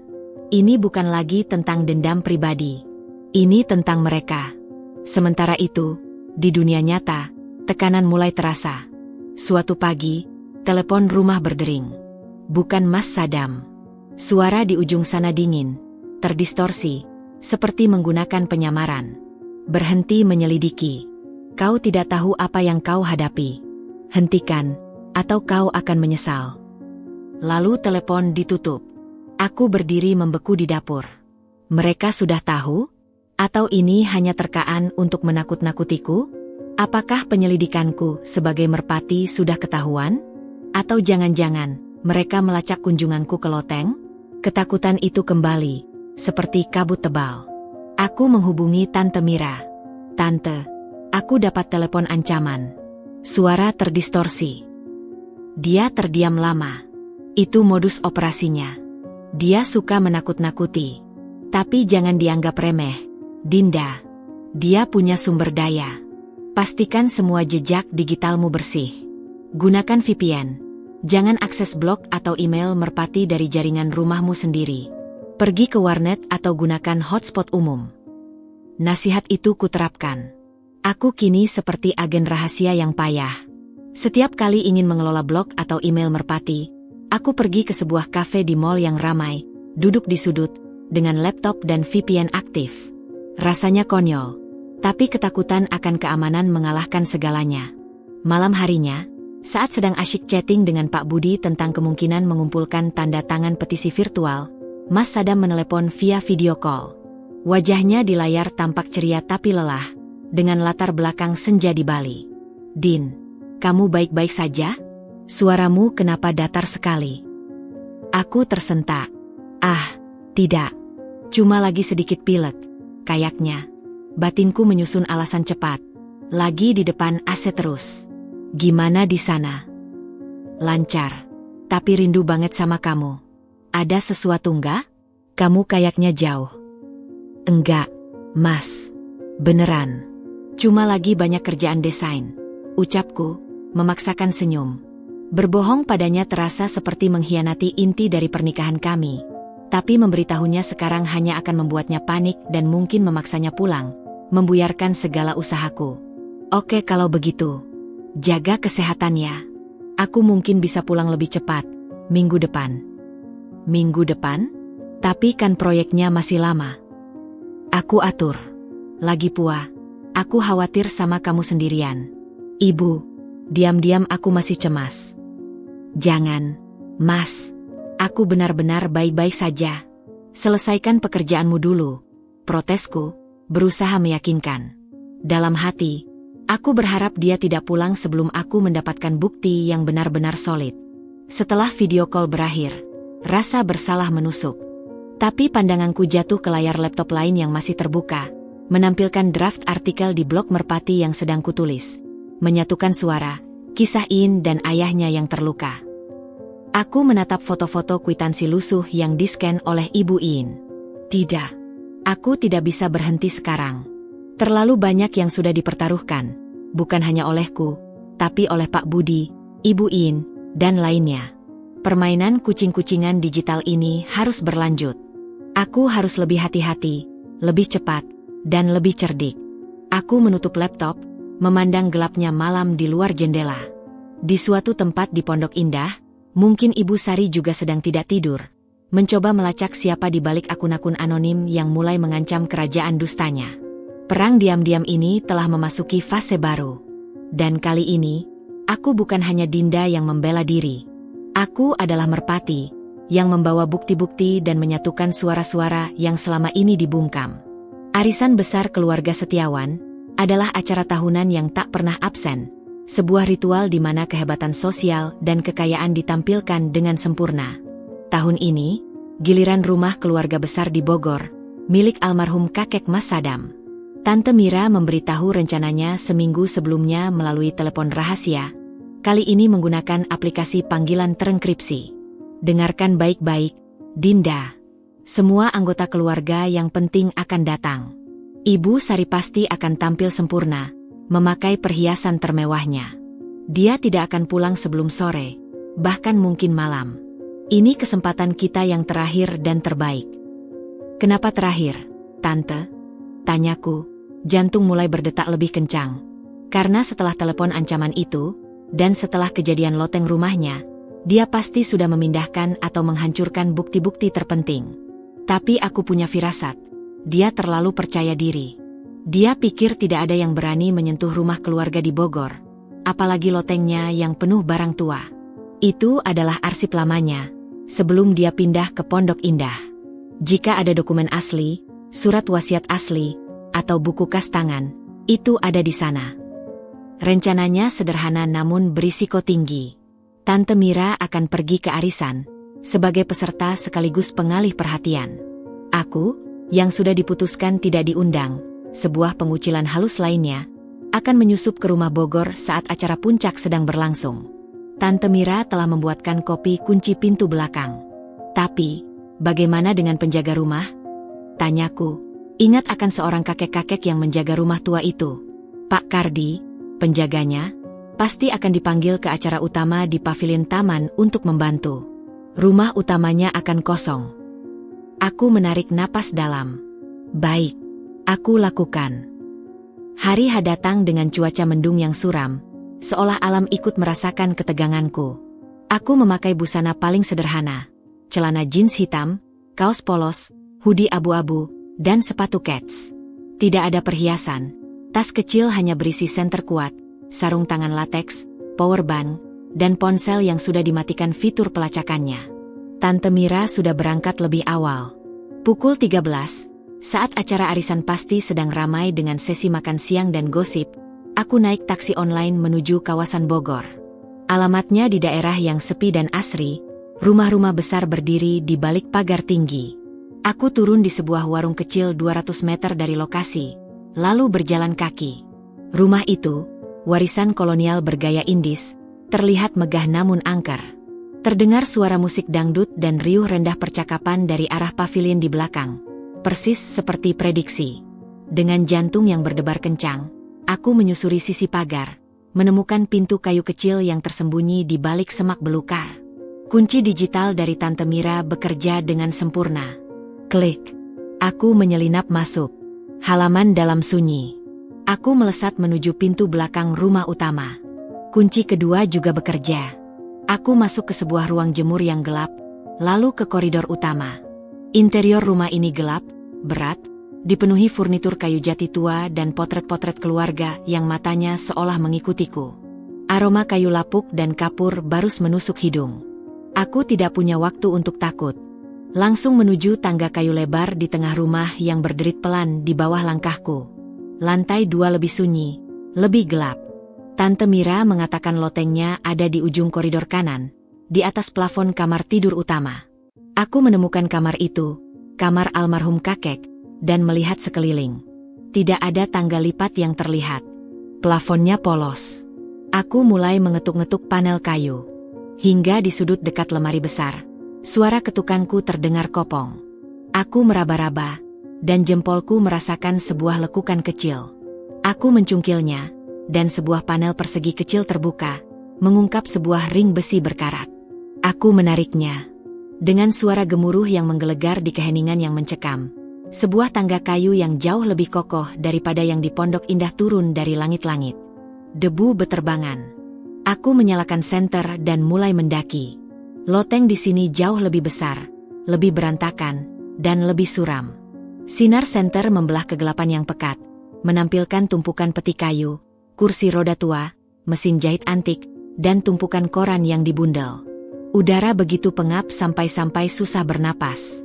Di mana aku harus mulai? Aku ingat kata Tante Mira, cari meja tulis tua almarhum kakek. Dia dulu yang mengurus dokumen keluarga sebelum Ibu Sari mengambil alih. Aku menyusuri lorong sempit di antara tumpukan barang, senter menyapu setiap sudut. Akhirnya, di pojok terjauh, di bawah jendela loteng kecil yang tertutup kotoran, ada sebuah meja tulis rolltop tua dari kayu berukir. Di atasnya ada mesin ketik manual dan sebuah lampu minyak. Ini dia. Aku mencoba membuka tutup rolltopnya. Terkunci.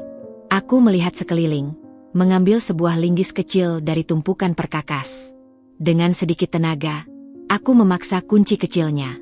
Kayunya retak dengan suara keras, tapi terbuka. Di dalam, ada laci-laci kecil. Laci pertama, surat-surat pribadi, buku harian. Bukan itu. Laci kedua, perangko koleksi dan koin. Laci ketiga, yang paling bawah dan paling dalam, terkunci dengan gembok kecil. Aku menggunakan linggis lagi. Gemboknya patah. Senterku menyinari isinya. Sebuah map kulit tebal, sudah retak-retak. Tertulis dengan tinta emas yang pudar. Harta keluarga, amanat. Tanganku gemetar saat membukanya. Halaman pertama adalah surat wasiat asli almarhum kakek, membagi warisan kepada kedua anaknya, ayah Mas Sadam, Haryanto, dan adiknya, ayah Tante Mira. Semua jelas, teratur, disaksikan notaris resmi. Lalu ada lampiran daftar aset. Di antaranya tercatat, saham PT Sari Makmur Sejahtera, 60% atas nama Haryanto, 40% atas nama Sari Setiawati, sebagai hadiah pernikahan. Jadi, Ibu Sari memang memiliki saham resmi, meski minoritas. Namun, dokumen berikutnya yang membuatku tercekat. Itu adalah surat permohonan pinjaman dari PT Sari Makmur ke sebuah bank, menggunakan sertifikat tanah milik pribadi Haryanto, warisan dari kakek, sebagai jaminan. Tanda tangan di situ adalah Haryanto, tetapi di sisi marin ada tulisan pensil kecil dengan huruf yang kupahami. Itu tulisan Ibu Sari. Har, tanda tangan saja di titik-titik. Urusan lainnya aku yang urus. Jaminan pasti aman. Lalu ada surat kuasa yang membuat darahku membeku. Dengan ini memberikan kuasa penuh kepada Sari Setiawati untuk bertindak atas nama saya, Haryanto, dalam segala hal terkait pengelolaan PT Sari Makmur Sejahtera, termasuk penandatanganan dokumen perbankan dan perjanjian dengan pihak ketiga. Surat itu terlihat sah, dengan meterai dan tanda tangan Haryanto. Tapi di amplop terpisah, aku menemukan sebuah kartu pos lama. Tertulis dengan tulisan Haryanto yang kukenal dari beberapa surat lain. Untuk Mira. Simpan ini. Surat kuasa itu aku tanda saat sakit berat, tidak sadar sepenuhnya. Sari yang pegang tanganku. Aku khawatir. Kartu pos itu dialamatkan ke Tante Mira, tetapi tidak pernah dikirim. Mungkin almarhum ayah mertuaku merasa sedang diawasi. Aku memotret semuanya.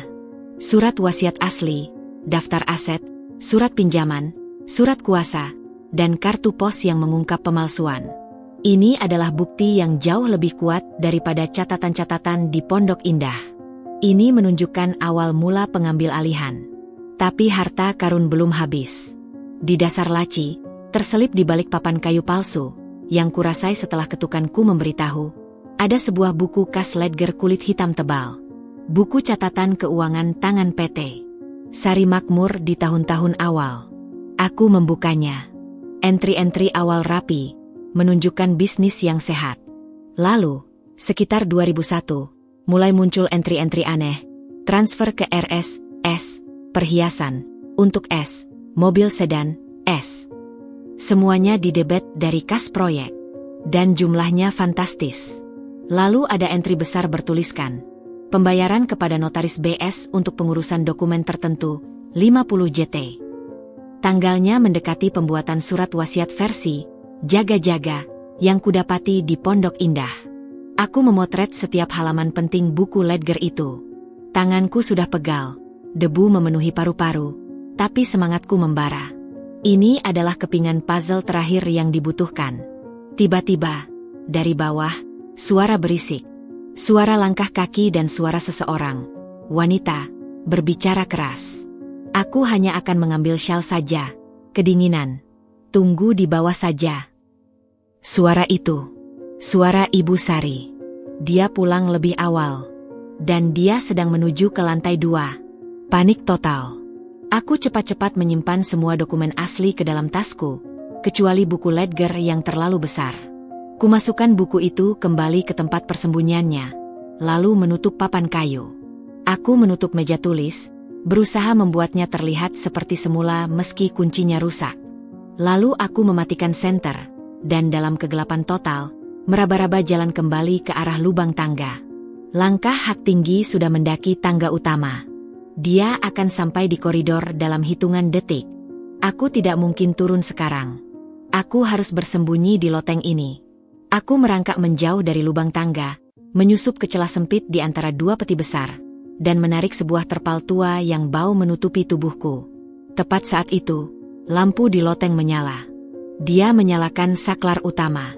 Dari balik celah terpal, aku melihat siluetnya. Ibu Sari, masih mengenakan kebaya arisan yang mewah, berdiri di mulut tangga. Wajahnya berkerut melihat debu yang berantakan di sekitar tangga, debu yang kubicarkan saat naik tadi. Dia tidak langsung naik.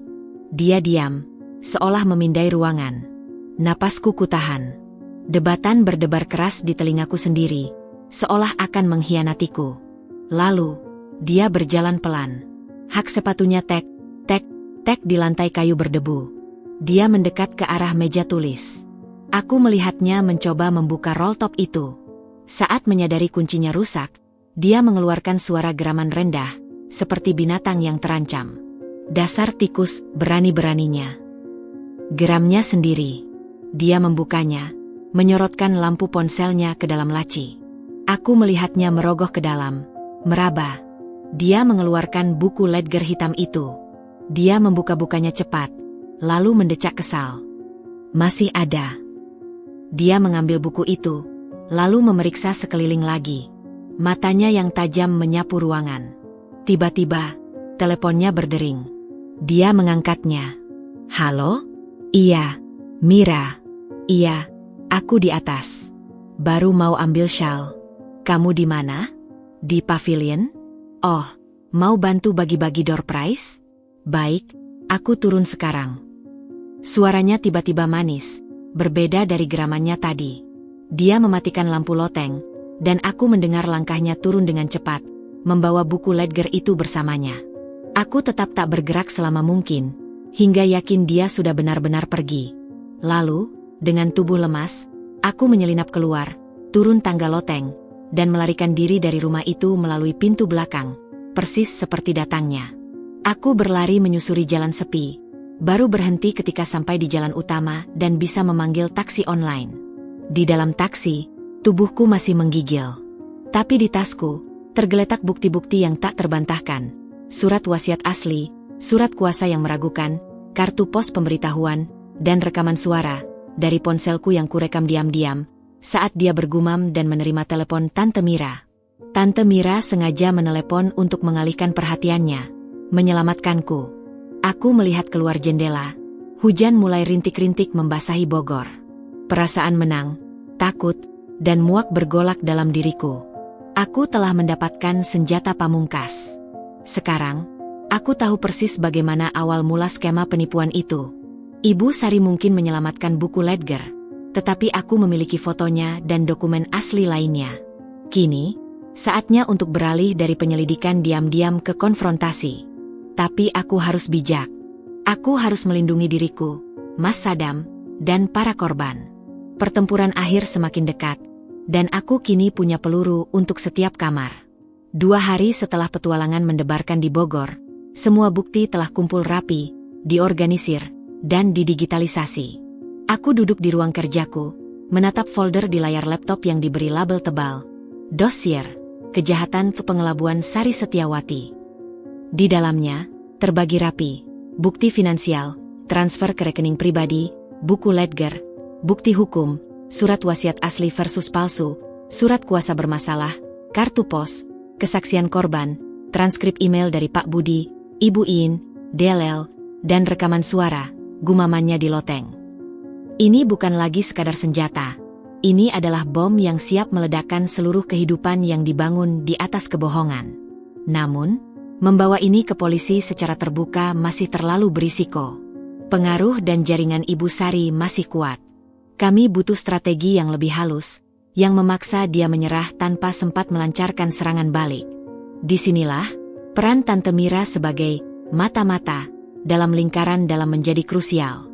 Kami harus membuatnya merasa terjepit dari semua sisi, ujar Tante Mira saat kami berdiskusi diam-diam di sebuah kafe di sudut kota, jauh dari keramaian. Polisi bisa saja dia beli atau pengacaranya keburu mengacak-acak berkas. Tapi dia tidak bisa membeli malu, dan dia tidak bisa melawan tekanan dari orang-orang yang selama ini dia anggap di bawahnya. Rencana kami terdiri dari 3 serangan bertahap, dimulai dari yang paling personal. Serangan tahap 1. Tekanan internal keluarga. Tante Mira, dengan keberanian yang kukagumi, mengundang seluruh keluarga besar, Paman Rudi, Bibi Ina, sepupu-sepupu senior, untuk pertemuan darurat di rumahnya. Aku tidak diundang, tetapi aku hadir secara diam-diam, bersembunyi di ruang kerja Tante Mira dengan sebuah speakerphone tersambung ke ponselnya yang diletakkan di ruang tengah. Apa yang begitu penting, Mira? Sampai harus mengumpulkan kita semua mendadak? Tanya Paman Rudi dengan nada kesal. Tante Mira, dengan suara tenang namun berwibawa yang belum pernah kudengar, memulai. Saya mengundang kalian semua hari ini untuk membicarakan sesuatu yang sangat serius mengenai Kakak Sari, dan mengenai nama baik keluarga kita. Dia lalu memutar rekaman suara yang kudapatkan di loteng Bogor. Suara Ibu Sari yang bergumam kesal, dasar tikus, berani-beraninya. Terdengar jelas di keheningan ruangan. Lalu, Tante Mira menunjukkan fotokopi kartu pos dari almarhum Haryanto pada mereka. Kakak Haryanto, sebelum meninggal, menulis ini. Dia merasa surat kuasanya dipalsukan. Dan baru-baru ini, saya juga menemukan dokumen lain.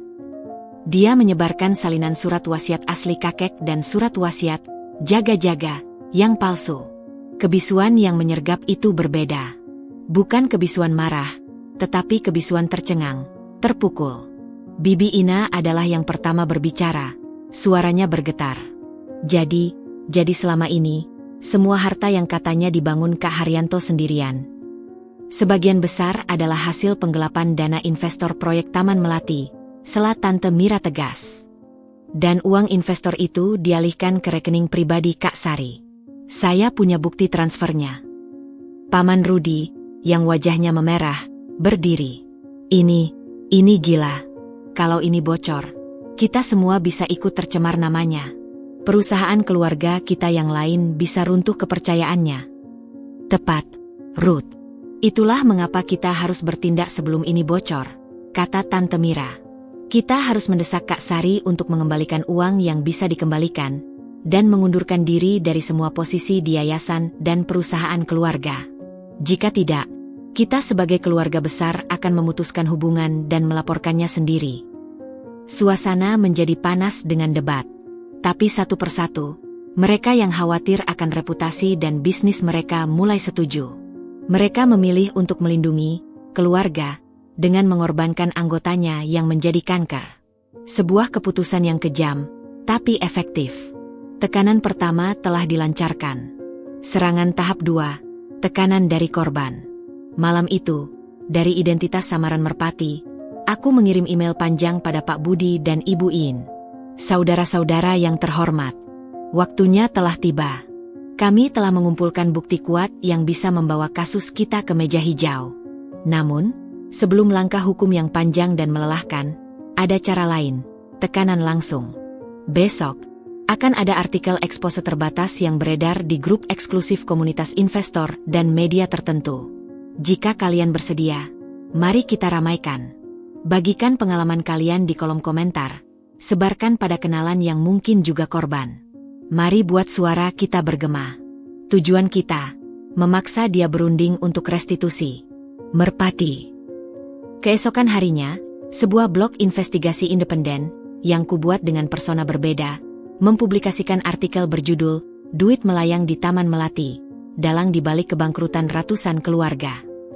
Artikel itu tidak menyebut nama lengkap, hanya inisial, SS, dan PT, SMS, tetapi detail-detailnya, lokasi proyek, tahun, modus operandi, sangat jelas bagi yang tahu. Aku membagikannya ke forum-forum dan grup investor yang lebih luas. Efeknya seperti bola salju. Komentar berdatangan. Saya korban juga. Istri direktur itu yang hidup mewah. Mereka pakai uang kita beli rumah di Pondok Indah. Pak Budi dan Ibu In dengan berani memimpin, menceritakan kisah mereka, dengan menyamarkan identitas detail. Suara yang selama 20 tahun dibungkam, kini bergemuruh di dunia maya. Reputasi PT Sari Makmur, yang meski sudah mati, dan nama keluarganya mulai tercoreng di kalangan tertentu. Serangan tahap 3, ultimatum final. 3 hari setelah artikel itu beredar, Tante Mira melaporkan bahwa Ibu Sari terlihat sangat terganggu. Dia menerima banyak telepon dari keluarga yang menanyakan artikel itu. Dia marah-marah di rumah, tetapi juga terlihat ketakutan. Saatnya untuk pukulan penentu. Mas Sadam, yang telah kubicarakan segalanya via telepon panjang dan menegangkan, dengan dia awalnya marah karena kututupi, lalu terpukul, lalu akhirnya memutuskan untuk berdiri di sisiku. bersedia menjadi pengantar ultimatum. Dia pulang mendadak dari Bali. Pertemuan diatur di sebuah ruang rapat hotel netral. Hanya 4 orang. Aku, Mas Sadam, Ibu Sari, dan pengacaranya yang terlihat kebingungan. Aku sengaja mendudukannya di sisi ruangan yang diterangi lampu terang, sementara kami di sisi yang agak remang. Wajah Ibu Sari tampak 10 tahun lebih tua. Tatapannya masih tajam, tapi ada kegelisahan di baliknya. Dia bahkan tidak menatapku. Apa maksud semua ini, Sadam? Memanggil ibu seperti kriminal. Suaranya masih mencoba berwibawa. Karena ibu bertindak seperti kriminal. Ibu, jawab Mas Sadam, suaranya datar dan hampa. Tidak ada lagi sisa hormat anak pada ibunya. Hanya kekecewaan yang membatu. Kami punya semua bukti. Penggelapan dana investor Taman Melati. Pemalsuan surat wasiat dan surat kuasa ayah. Rencana jahat untuk menjebak istriku dengan tuduhan percobaan pembunuhan. Pengacaranya langsung menyela. Itu adalah tuduhan serius tanpa. Tutup mulut, potong Mas Sadam, menatap pengacara itu dengan dingin. Kami punya dokumen asli, buku kas, rekaman, dan kesaksian korban. Semuanya sudah dikopi dan disimpan di tempat aman. Jika ada sesuatu yang terjadi pada kami, semuanya akan langsung tersebar ke media massa dan ke Kejaksaan Agung. Ibu Sari mendecak. Kamu mengancam ibumu sendiri. Aku melindungi keluargaku dari seorang penipu, balas Mas Sadam tanpa ragu. Sekarang, ibu punya 2 pilihan. Pilihan A, ibu setuju dengan semua permintaan kami. Ibu akan menjual villa di puncak, perhiasan koleksi termahal, dan aset liquid lainnya untuk mengembalikan uang kepada korban-korban yang berhasil kami hubungi. Ibu mengundurkan diri dari semua posisi di yayasan keluarga. Ibu menandatangani pernyataan bahwa ibu tidak akan lagi mendekati atau mengganggu keluarga kecil kami. Dan ibu akan pindah dari Jakarta, tinggal di rumah sederhana yang akan kami sediakan di luar Jawa. Atau pilihan B? Tanyanya, suaranya bergetar. Pilihan B, aku yang kini berbicara, maju sedikit. Suaraku tenang, penuh keyakinan yang baru kudapatkan. Kami akan menyerahkan semua bukti ke pihak berwajib, plus ke media. Nama ibu akan hancur. Ibu akan menghadapi tuntutan penipuan, penggelapan, dan pemalsuan dokumen yang bisa membuat ibu menghabiskan sisa hidup di penjara. Dan keluarga besar, seperti yang sudah ibu tahu, telah sepakat untuk mendukung kami. Ibu akan benar-benar sendirian. Dia memandangiku, dan untuk pertama kalinya, di matanya tidak ada kebencian atau kemarahan. Yang ada adalah kekalahan total. Air mata mulai menggenang di sudut matanya, tapi dia berusaha menahannya. Semua ini, untuk perempuan ini, bisiknya pada Mas Sadam. Semua ini karena ibu sendiri. Ibu, jawab Mas Sadam, suaranya akhirnya pecah. Ayah mungkin tidak sempurna, tapi dia mencintai ibu. Dan ibu membalasnya dengan menjadikan namanya kambing hitam untuk keserakahan ibu. Ibu mencoba menghancurkan istriku yang tidak berdosa. Ibu menghancurkan hidup ratusan keluarga lain. Ibu tidak lagi punya hak untuk menyebut diri sebagai ibu atau bagian dari keluarga manapun. Kalimat terakhir itu seperti pukulan telak. Air matanya akhirnya meluncur. Dia menunduk, bahunya bergetar. Ruangan sunyi, hanya terdengar isakannya yang tertahan. Pengacaranya hanya bisa memandangi dokumen-dokumen yang kami letakkan di depannya, fotokopi bukti-bukti yang tak terbantahkan. Setelah lama, dia mengangkat wajah yang basah. Aku tidak punya pilihan, bukan? Tidak, jawabku dan Mas Sadam serempak. Dia mengangguk pelan, seperti robot. Aku pilih A. Lalu dia menatapku. Dinda, maafkan ibu. Kali ini, permintaan maaf itu terdengar berbeda. Hancur. Tulus dalam keterpaksaan dan penyesalan yang datang karena terpojok. Bukan maaf yang kuinginkan, tapi itu yang kudapat. Prosesnya berjalan cepat setelahnya. Ibu Sari menjual aset-asetnya di bawah pengawasan pengacara keluarga yang baru. Uang itu, meski tidak bisa mengembalikan seluruh kerugian, dibagikan kepada Pak Budi, Ibu In, dan beberapa korban lain yang berhasil dihubungi. Ekspresi syukur dan kelegaan mereka melalui email pada Merpati adalah balasanku yang paling berharga. Ibu Sari pindah ke sebuah rumah kecil di Sumatera Barat, jauh dari gemerlap Jakarta. Keluarga besar memutuskan hubungan resmi dengannya. Dia hidup dalam kesendirian dan penyesalan, dikunjungi sesekali hanya oleh Tante Mira yang masih punya belas kasihan. Sedangkan kami, aku dan Mas Sadam, perlahan membangun kembali kehidupan kami. Rumah di BSD terasa lebih terang, lebih ringan. Kami tidak lagi hidup dalam bayang-bayang racun dan manipulasi. Suatu sore, sambil duduk di teras belakang, Mas Sadam memegang tanganku. Aku tidak akan pernah bisa sepenuhnya memaafkan apa yang dia lakukan padamu, pada ayahku, pada orang-orang itu, katanya, memandang jauh. Tapi aku berterima kasih padamu, Din. Karena keberanianmu, kebenaran akhirnya menang. Kamu tidak hanya menyelamatkan kita, tapi juga memberikan sedikit keadilan pada mereka yang sudah lama menderita. Aku memeluknya, meletakkan kepala di bahunya. Kita menyelamatkan diri kita sendiri, Mas. Bersama. Kadang, aku masih memikirkan kotak donat merah muda itu. Gestur perdamaian naif yang justru membuka kotak Pandora berisi kebusukan tertua. Tapi dari puing-puing kebusukan itu, kami membangun fondasi yang lebih kokoh. Fondasi kebenaran, keberanian, dan cinta yang telah diuji api. Ibu Sari mungkin telah mendapatkan karmanya. Hidup tersisi dengan harta dan harga diri yang tercabik. Dan kami mendapatkan pelajaran paling berharga, bahwa terkadang, perdamaian sejati tidak didapat dengan mengirim donat, tetapi dengan berani menghadapi racun yang tersembunyi di balik gula merah muda yang manis. Dan itu adalah kemenangan terbesar kami.